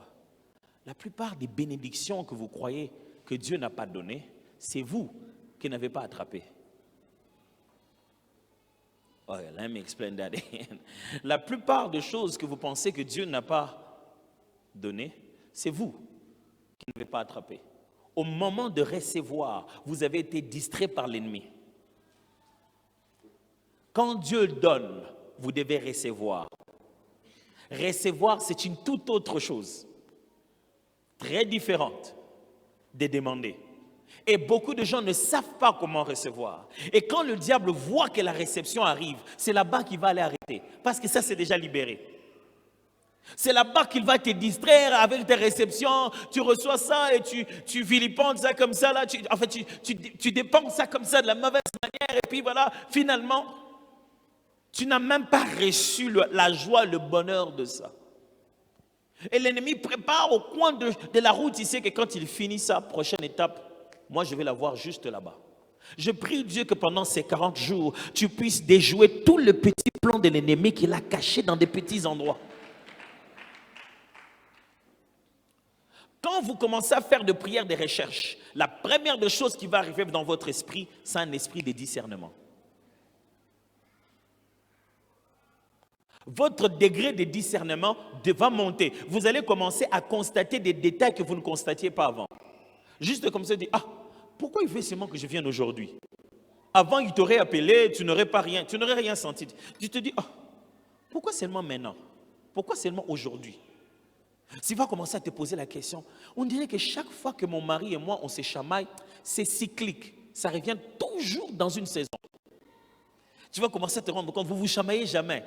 Il y a toujours une petite souris qui vient, qui souffle le moment de votre bénédiction pour que vous puissiez vous partager comme ça, chacun dans sa tête ailleurs. Et à ce moment-là, ça passe. Celui-ci a eu l'argent, la prime en question, parce qu'il était fâché. Lui-même, il a acheté 4 vestes de $500. Ça fait combien?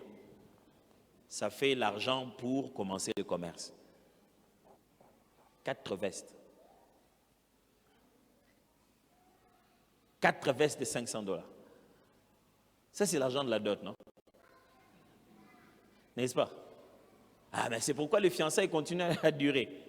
Parce que chaque fois qu'il va avoir de l'argent, c'est à ce moment-là que vous faites une pause. Parce que vous vous êtes chamaillé. Écoutez-moi, deux fois on ne se chamaille pas. Quelqu'un nous a fait chamailler. C'est quand tu commences à chercher et tu commences à te dire quelque chose ne va pas. C'est là que ton esprit devient disponible à remarquer. Écoutez-moi bien, il y a certains types d'adversaires que Dieu ne vous laissera jamais voir si vous n'êtes pas prêt. Vous n'êtes pas prêt à voir ce genre de personnes. Je vais répéter ça. Il y a des gens que Dieu ne vous laissera jamais voir. Si dans votre esprit, vous n'êtes pas préparé à vous dire, Seigneur, qui que ce soit, dis-moi c'est quoi. Où que ce soit, dis-moi c'est quoi. Il y a des gens, le jour où Dieu t'ouvre les yeux, tu te dis, ah, Dieu, lui vraiment, jamais je ne peux pas croire. Et il regarde et dit, il ne peut pas croire, ça ne marchera pas.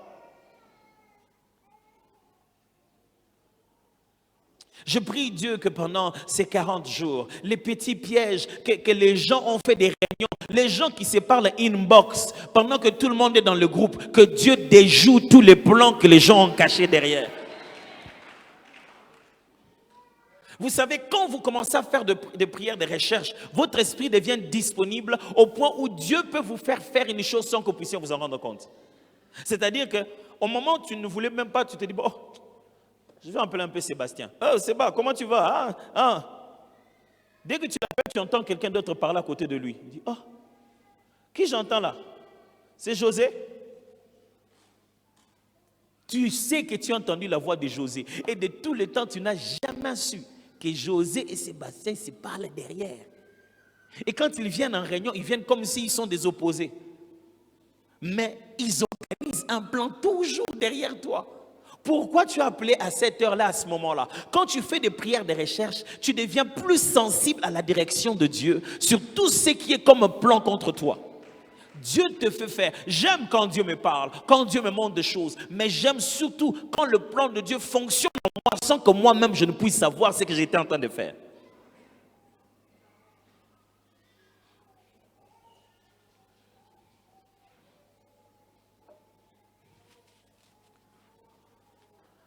Alors, même moi aussi.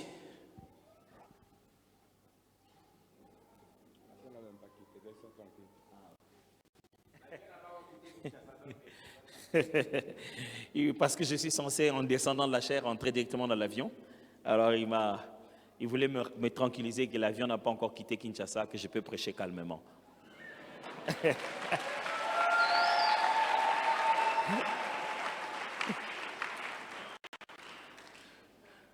Ça voulait dire quoi? Vous ne voulez pas que je parte, c'est ça? Alors, quand vous êtes en train de faire des prières, des recherches, en ce moment-là, vous focalisez en train de dire, Seigneur, écoutez-moi, même tout enfant de Dieu, même pasteur que je suis, il y a des moments de ma vie, je me dis, quelque chose ne va pas. Quelque chose ne va pas.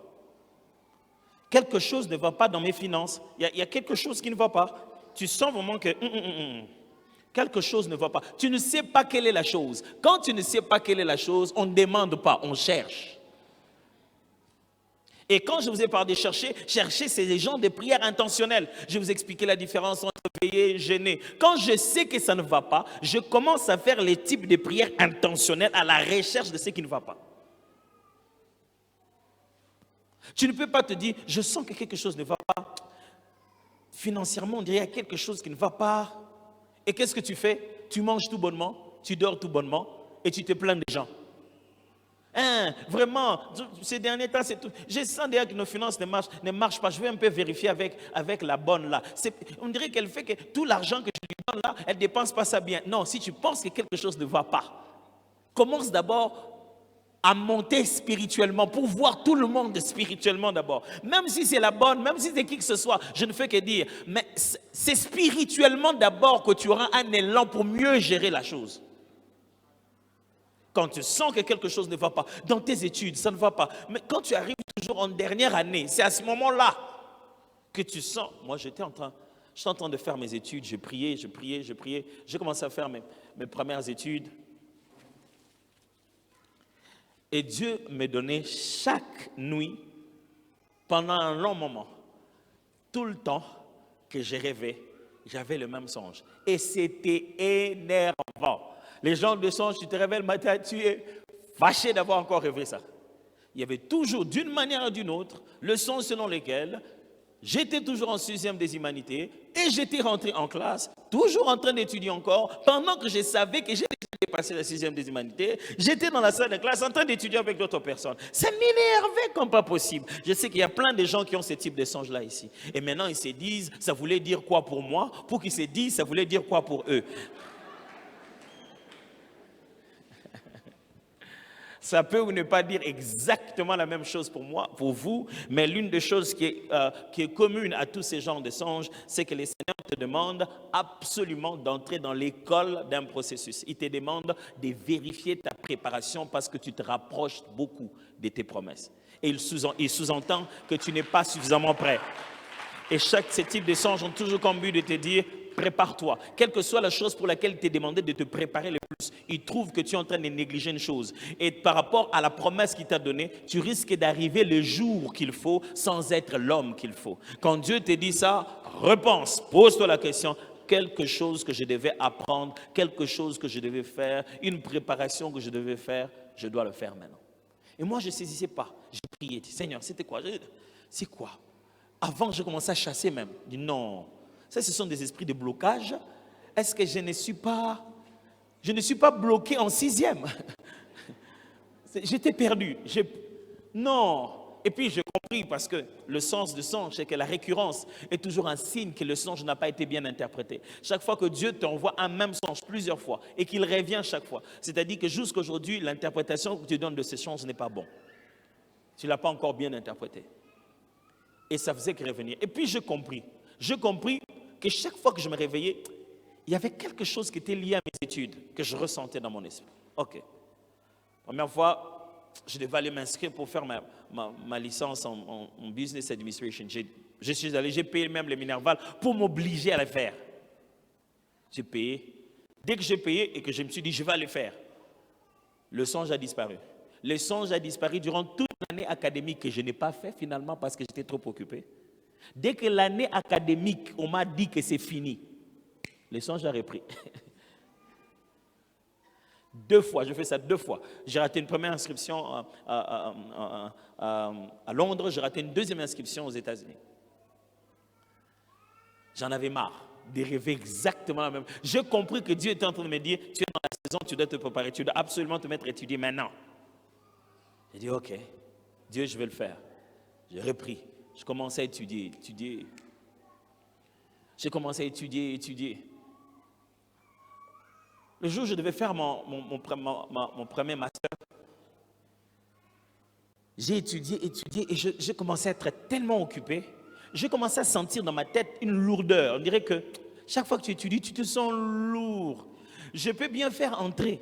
Mais pour faire sortir, je sens une lourdeur là pour écrire quelque chose. Je connais ce qu'il faut écrire, mais... Et puis, on nous avait demandé un travail, on devait envoyer notre proposition de thèse. Le jour où je devais envoyer ma proposition, c'était déjà les derniers jours. Et je fais, à la veille, le professeur m'envoie un mail. Il me dit, je voudrais me rassurer que tu avais le bon gabarit de la proposition de thèse. Le gabarit que le prof m'envoie et ce que moi j'avais, 2 choses différentes. C'était déjà 2 heures avant de soumettre. J'ai seulement soumis, j'ai dit au prof, vraiment, j'ai travaillé avec le mauvais gabarit. En tout cas, si vous êtes obligé de me récaler pour l'année prochaine, je ne sais plus, je suis fatigué. C'est-à-dire, il y a des moments où tu ressens un poids plutôt, qui n'est pas psychologique, il est spirituel. Un combat spirituel peut même se ressentir physiquement. Tout ce temps-là, tu te réveilles toujours lourd, fatigué, tu ne sais même pas ce qui se passe. J'ai dit, prof, vraiment, j'en ai marre. Je ne sais plus qu'est-ce que je peux faire. Et je me suis agenouillé ce jour-là pour prier avant de dormir. J'ai dit, Dieu, j'ai envoyé les mails. En tout cas, si vraiment tu voulais que j'étudie, débrouille-toi. Je ne sais pas ce qui arrive. Et l'Esprit me dit, tu viens d'atteindre un plafond familial. Il faut pousser. Je dis, Seigneur, pourquoi il pas mis dans la famille? Bon, c'est pas grave. Mais, je dis, Seigneur, qu'est-ce qu'il y a? Il a dit, il faut pousser. Je dis, mais Seigneur, tout est déjà gâché. Il a dit, il faut pousser. Tu sais, Dieu est terrible. Hein? Il m'a dit, tu viens d'atteindre un plafond familial. Tu te bats pour tout le monde. Il faut pousser. J'ai dit, bon, fais des miracles. Hein? Miracle. À cette époque, quelqu'un coupait l'Internet pour tout le monde. Et il a coupé. C'était à la période où on coupait l'Internet. Et c'était connu dans le monde entier que la RDC en ce moment-là était sous Internet coupé. Il a coupé. Vous savez, je vous dis, bon, l'Internet est tout coupé. Il y a des gens comme nous pour qui l'Internet était coupé. Ah! Couper l'Internet. J'essaie de chercher le numéro du prof. J'appelle.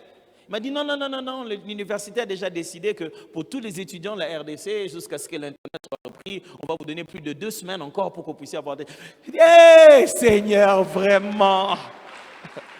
J'ai une bonne nouvelle pour toi. Tous les temps que le diable t'a fait perdre, le Seigneur va te le faire récupérer.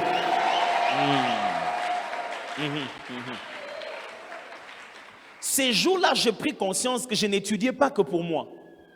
Qu'il fallait absolument finir d'étudier parce qu'il y avait un géant à faire tomber. Ça m'a donné une autre raison d'étudier. Je commençais à étudier. J'ai travaillé dur, j'ai soumis mon histoire. Quand j'ai fini de soumettre mon histoire, on est venu, on m'a fait ma première collation de grade. Oups, ça fait un réveil dans toute ma famille. Mon frère, un de mes frères aînés, a repris ses études. Tout le monde. Du coup, ça fait traverser à tout le monde quelque chose de profond. Mes amis, quand le Seigneur vous montre les pièges de l'ennemi, vous allez rire de vous-même. Vous allez vous dire, c'est vraiment de ça que j'avais peur. C'était vraiment ça. Mon frère, donc quand tu te réveilles la nuit ou quand tu pries d'une manière spéciale, en train de chercher, dispose ton esprit à comprendre où se trouvent les pièges de l'ennemi. 5. Cherchez quoi? Cherchez, bien sûr, les choses d'en haut. C'est ça le terme que la Bible appelle, les choses d'en haut. C'est dans Colossiens, chapitre 3, versets 1 à 2.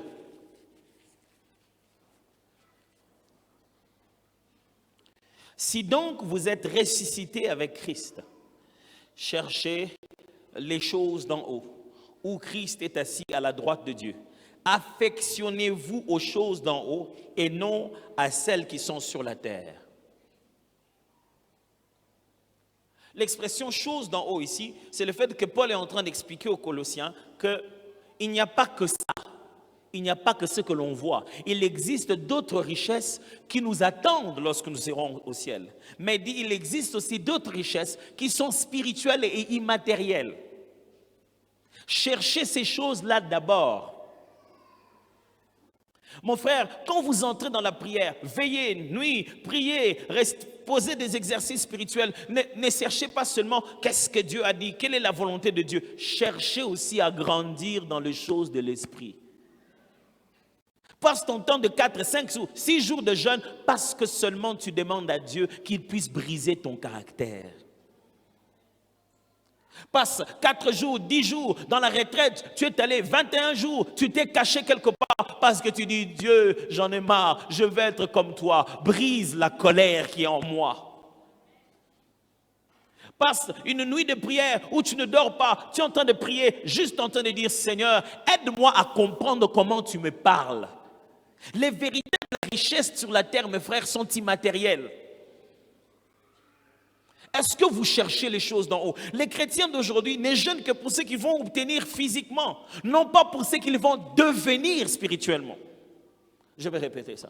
Ne jeûnez pas, ne priez pas que pour ce que vous allez obtenir physiquement.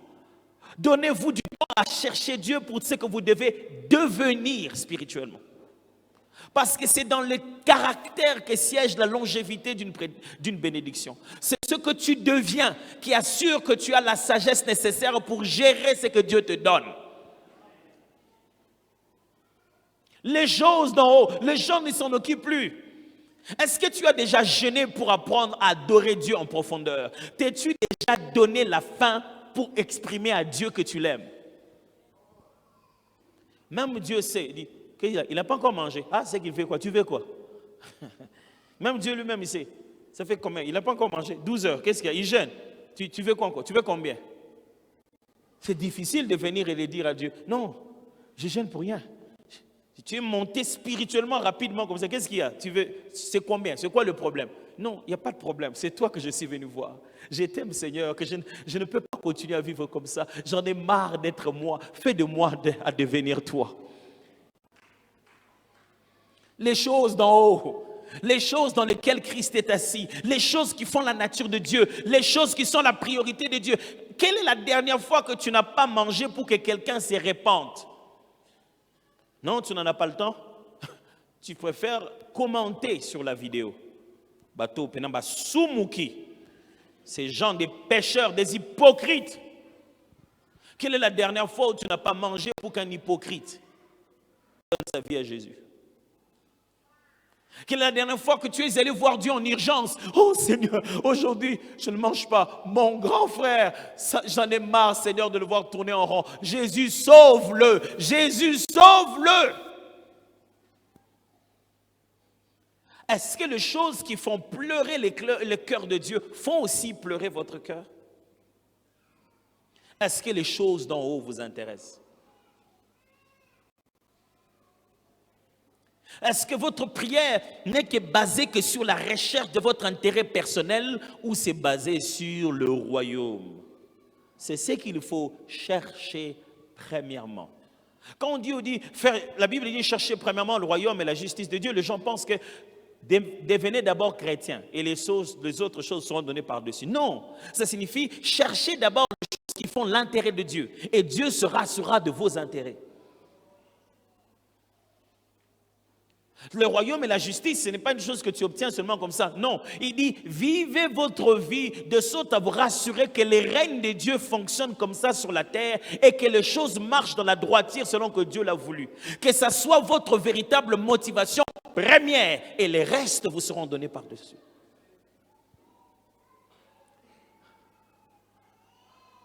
Est-ce qu'on fait ça?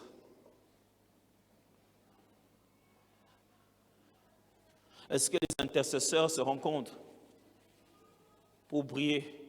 Vous savez, pasteur, quand les intercesseurs n'ont plus de sujet de prière, ils se mettent à colporter. Ça, c'est... Le colportage monte à l'église quand les gens n'ont rien à faire. Les gens commencent à parler quand ils n'ont rien à faire. C'est pas moi qui dis ça.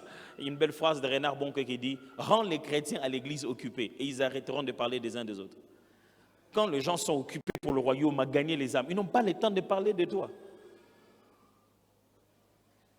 Quelle est la dernière fois les intercesseurs sont venus? Quel est le sujet de prière de l'église? Il n'y en a pas. Mais chaque fois qu'on courbe, on voit toujours des jeunes filles là-bas en train de faire la prostitution.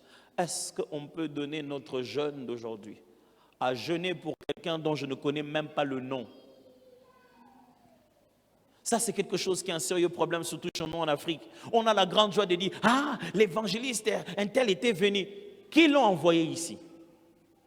Ce sont ses frères, hein, aux États-Unis, qui étaient en train de prier en disant, oh Dieu, sauve l'Afrique. Seigneur, les gens en Afrique souffrent. Oh, on va prier, on va donner les moyens à l'évangéliste pour qu'il descende là-bas et puisse guérir les gens en Afrique au nom de Jésus. Mais le Dieu qu'il prie là-bas, c'est lequel? Ce n'est pas le même que nous avons. Et vous avez entendu dire que chez eux, dans leur église d'où il vient, il avait fait des grandes campagnes de miracles à l'intérieur.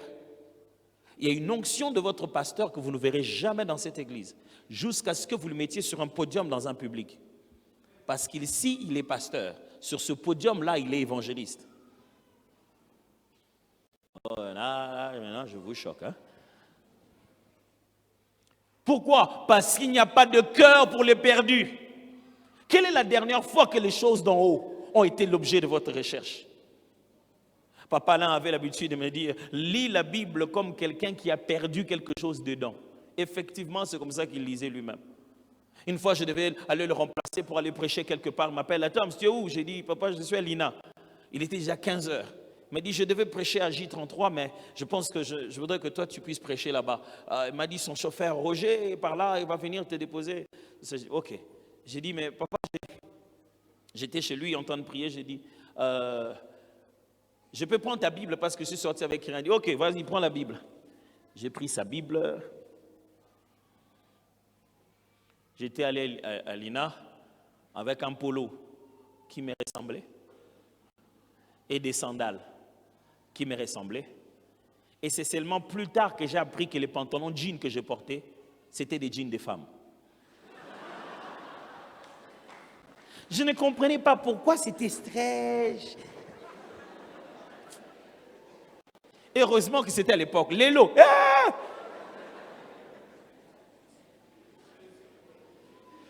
Donc, j'ai couru chez notre violoniste. On est allé dans sa petite maisonnette où il restait à l'époque. Il m'a prêté une chemise et ses baskets. J'ai plié les manches. J'ai bien mis ça dans mon pantalon que vous connaissez.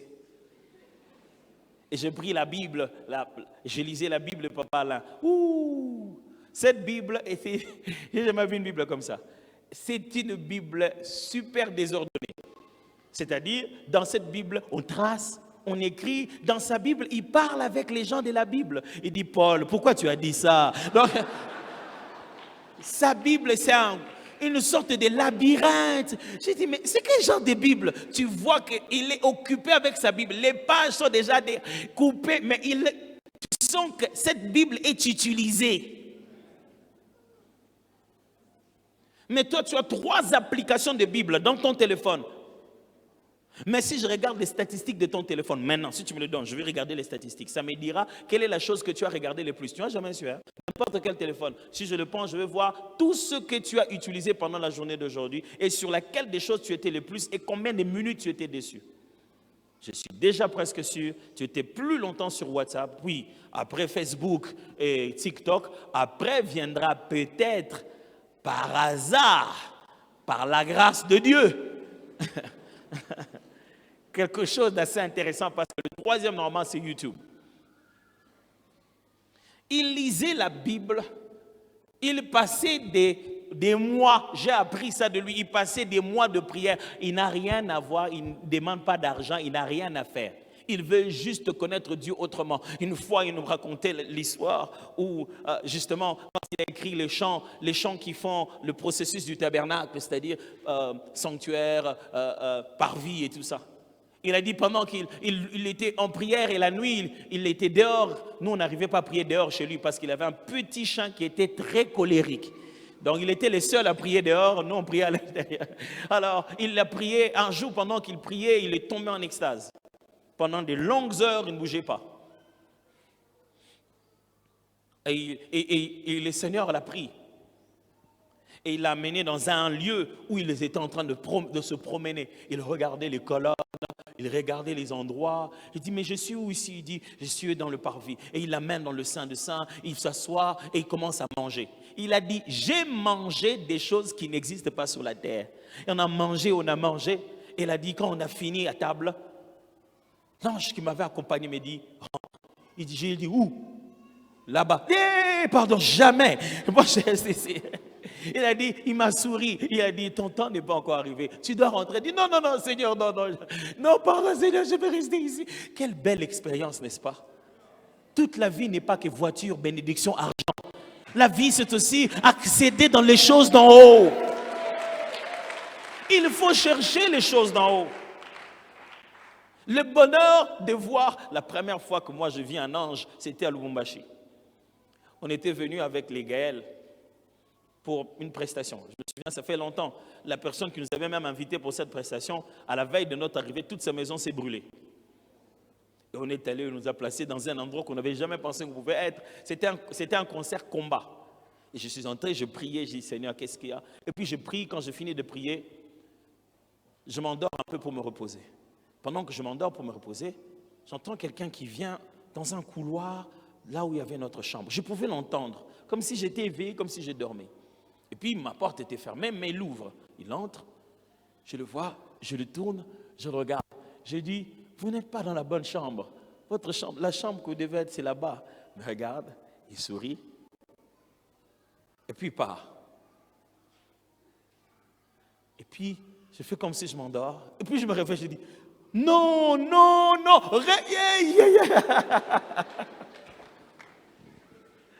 il est beau de goûter à l'avenir maintenant. Dieu te fait goûter les choses de là où nous sommes en train de partir.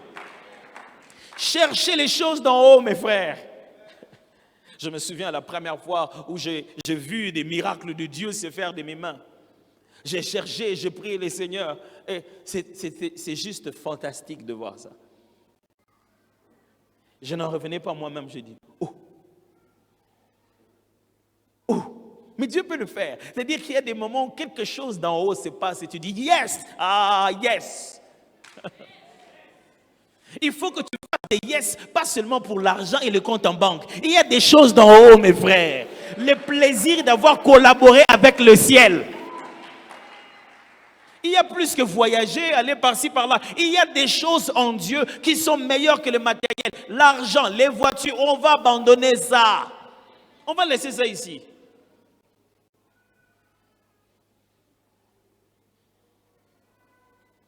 Je me souviens une fois, j'étais en train de...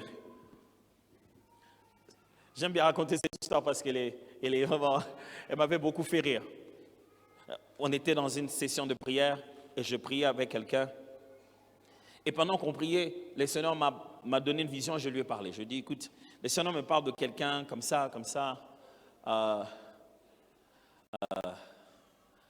Imaginez-vous par exemple, je vais donner un exemple peut-être banal.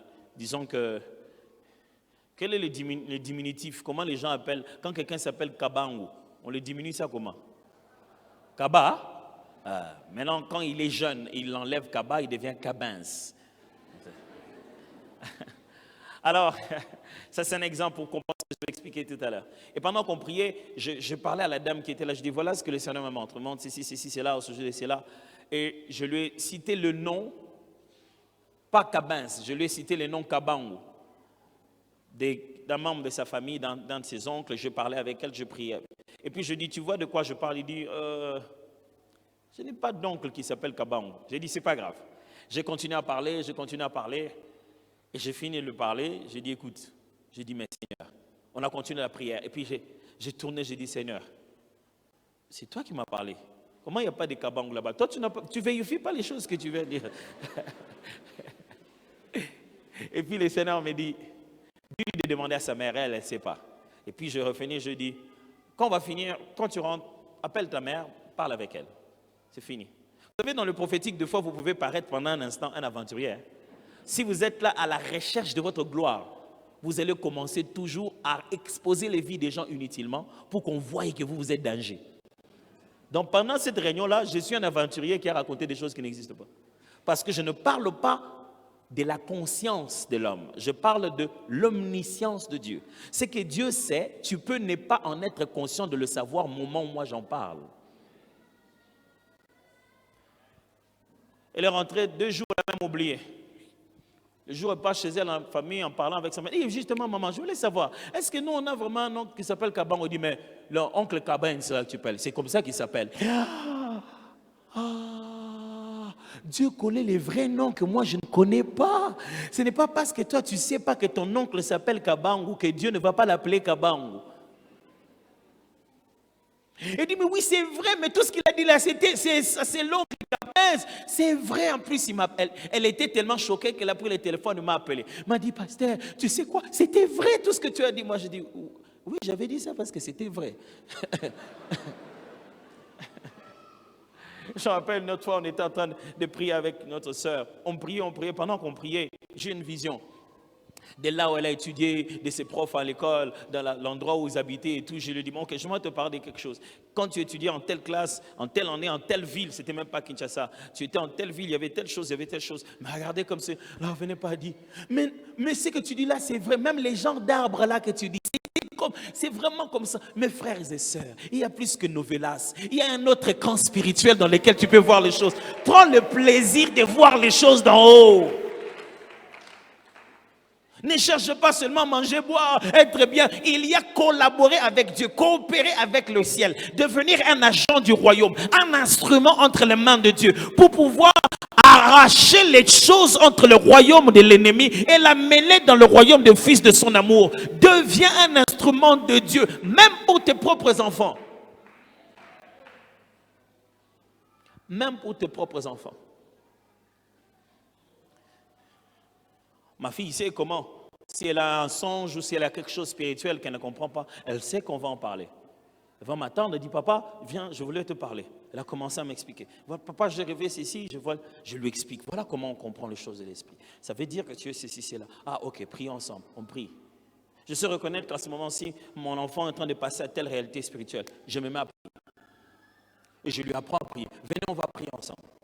Quand j'ai senti qu'on avait un combat terrible avec nos concerts, j'ai dit, Dieu, je fais quoi? Il a dit, fais prier tes enfants.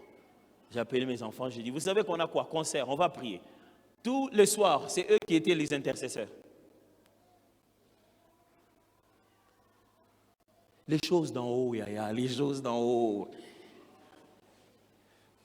Les choses d'en haut existent. Ça existe. Dieu a un autre programme. Quand la Bible dit que ta volonté soit faite sur la terre comme au ciel, il y a une autre volonté au ciel, mon frère. Tu peux la consulter bien avant. Ça fait du bien de vivre la vie comme une rediffusion, d'arriver et de le voir s'agiter en disant, je sais ce qui va se passer. Et ça, c'est un avantage qu'on a en tant qu'enfant de Dieu. Le même endroit où tu vois les démons là qui sont en train de bloquer ta famille, au même endroit, tu peux voir les anges qui protègent ta famille et les plans de Dieu pour ton bonheur. La même famille pour laquelle tu pries, oh Jaraj, Seigneur, délivre notre famille. Cette même famille, tu dois prier pour elle, pour qu'elle connaisse le Seigneur. C'est aussi ton terrain d'évangélisation, pas seulement tes instruments de délivrance. Est-ce que les choses d'en haut t'intéressent? J'aimerais vous défier, Église de Dieu, quand vous faites vos longs moments de prière, mettez les choses d'en haut dans la liste. Prenez toute une semaine, prenez des jours où vous priez ni pour vous, ni pour quoi que ce soit. Priez pour la ville. Priez pour quelque chose que vous voyez se faire dans la ville, que vous voulez que Dieu puisse changer dans la jeunesse. Vous remarquez que les gens commencent à boire. Il fut un moment où chez nous à Kinshasa, les gens buvaient quelque chose qu'ils appelaient bombé. C'est-à-dire un mélange biochimique incroyable qui faisait dormir les gens debout. Si tu vois un jeune homme, il dort profondément, mais son corps, ces trucs étaient mortels. Mortels. Les jeunes se détruisaient. Ça commençait à déranger mon cœur. Mon frère, si vous n'êtes dérangé que par des choses qui entrent et qui touchent votre maison, vous n'êtes pas utile à Dieu. Si ça devient vrai que quand ça vous arrive à vous, vous n'êtes pas utile à Dieu. Vous voulez plus d'onction, plus de manifestation de Dieu, soyez intéressés par les choses pour lesquelles Dieu va investir.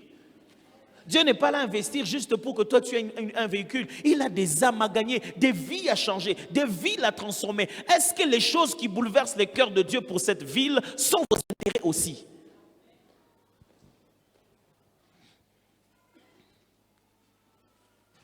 Ne restez pas là en train de vous dire, vraiment les jeunes filles ces derniers temps, elles s'habillent très mal, elles sont toutes vraiment, moi qui les bébés, les mondes n'est plus comme avant. Et c'est ça la réaction. Le diable évolue, il détruit. Et nous, qu'est-ce que nous faisons? Nous prions que pour nous-mêmes. Et ils font des réunions pour détruire toute la ville. Nous faisons 40 jours pour nos proches. Ils font des réunions la nuit pour détruire tout le pays. détruire toute une génération, leur façon de réfléchir. Nous, on fait des 40 jours de prière que pour nos propres véhicules. Et les choses d'en haut, et les intérêts de Dieu, et la guerre spirituelle des chrétiens, et la raison pour laquelle on a donné notre vie. Pourquoi sommes-nous co-ouvriers avec Christ? Et on se plaindra. L'Église s'est fait plus de miracles. Les miracles ne sont pas pour les spectacles, ils sont pour la mission. C'est pour démontrer Christ, pas pour démontrer à quel point toi tu es exceptionnel. Centre missionnaire Philadelphie, ne vous contentez pas de ce nombre de gens qui viennent. Cet endroit est petit pour le nombre de gens qui sont perdus. Il y a encore des gens qui doivent connaître le Dieu de la Bible. Et quelqu'un doit se lever et leur parler de ça. Il y a encore des âmes qui sont esclaves des choses que je ne sais dire. Et il y a quelqu'un qui doit se lever et leur parler de ces vérités-là. Est-ce que ça te dérange? Est-ce que ça te dérange? Troisièmement, frapper.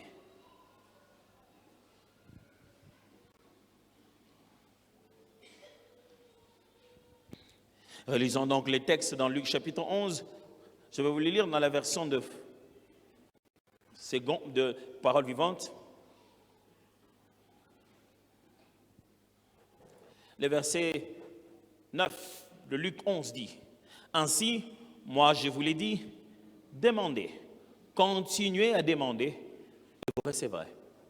Cherchez, persévérez dans votre recherche et vous trouverez. Frappez, insistez et la porte vous sera ouverte. Car celui qui demande finit toujours par recevoir. Celui qui cherche finalement trouve. Et à celui qui frappe avec insistance, la porte sera ouverte. Qu'est-ce que c'est que la prière? Frapper.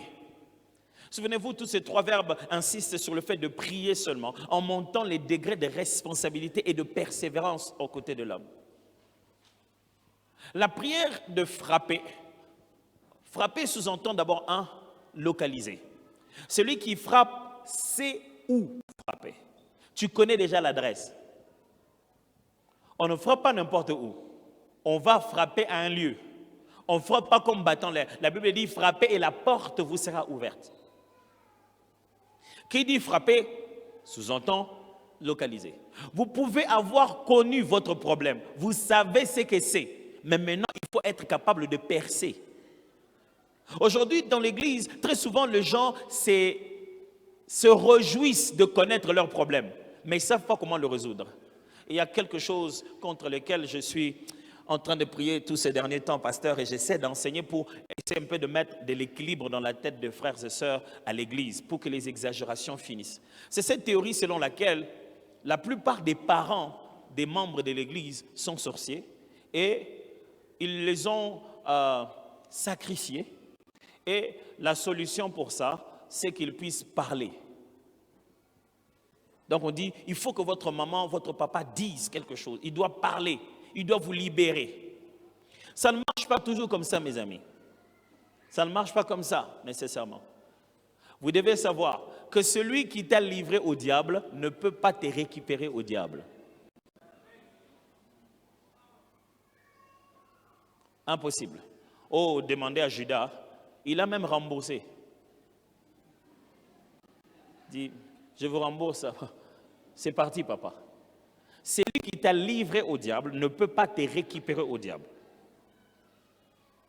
Quelqu'un a fait quelque chose pour toi et peut enlever. Et je peux vous dire, mes amis, il est possible que ce papa, cette maman qui t'a livré au diable il y a longtemps, oh, il a vendu quelque chose, il a vendu, je ne sais pas moi, votre mariage. C'est notre maman qui a fait ça. Vraiment, ils sont allés dans les fétiches, ils ont livré nos mariages dans la vie. Le prophète me l'a dit, j'ai vu ça moi-même. Il est possible que cette pauvre maman, ça fait 20 ans, 25 ans qu'elle s'est rendue compte de ses péchés, qu'elle a demandé pardon à Dieu, qu'elle a tout fait. Mais elle ne peut pas récupérer ça. Écoute-moi, celui qui te vend chez le diable n'a pas le pouvoir de te récupérer chez le diable. Il faut aller chercher quelqu'un d'autre qui est mort et ressuscité le 3e jour pour te récupérer chez le diable. Alors vous allez faire des grosses pressions sur vos parents pour rien. Papa, parle, libère-nous tes enfants, tu nous as bloqués. Il faut que tu dises des bonnes paroles pour nous pour qu'on soit libérés. Ça ne marche pas toujours comme ça. Le pauvre papa, il peut vous dire bien des bonnes paroles. Les enfants, allez, soyez bénis, que le Seigneur soit avec vous. Votre père n'a de pouvoir sur ça que pour la bénédiction paternelle et non pas pour une malédiction qui vous est venue par une alliance avec le diable. J'explique. Il n'y a dans la Bible que véritablement que 2 sources de bénédiction et de malédiction. C'est-à-dire 2 types d'autorités. Il n'y a que 2 autorités bibliques qui ont le droit de bénir ou de maudire. Le premier, c'est Dieu, parce que c'est lui qui a créé la malédiction. La malédiction, c'est les conséquences de la désobéissance. C'est l'inverse de la bénédiction.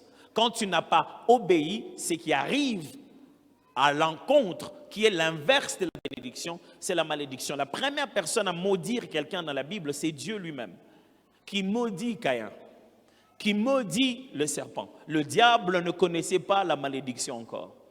Donc, le diable ne maudit pas le gens. Le diable te place sous la malédiction. Il sait comment fonctionne la malédiction. Et il s'arrange pour que tu tombes dans la malédiction. Pourquoi? Parce que la malédiction a tellement une puissance divine qu'elle est difficile à être ôtée. Et tu dois apprendre comment fonctionne le fait de faire ôter la malédiction. La deuxième source de la malédiction dans la Bible, c'est les parents. Ce sont les seuls qui ont une promesse avec bénédiction.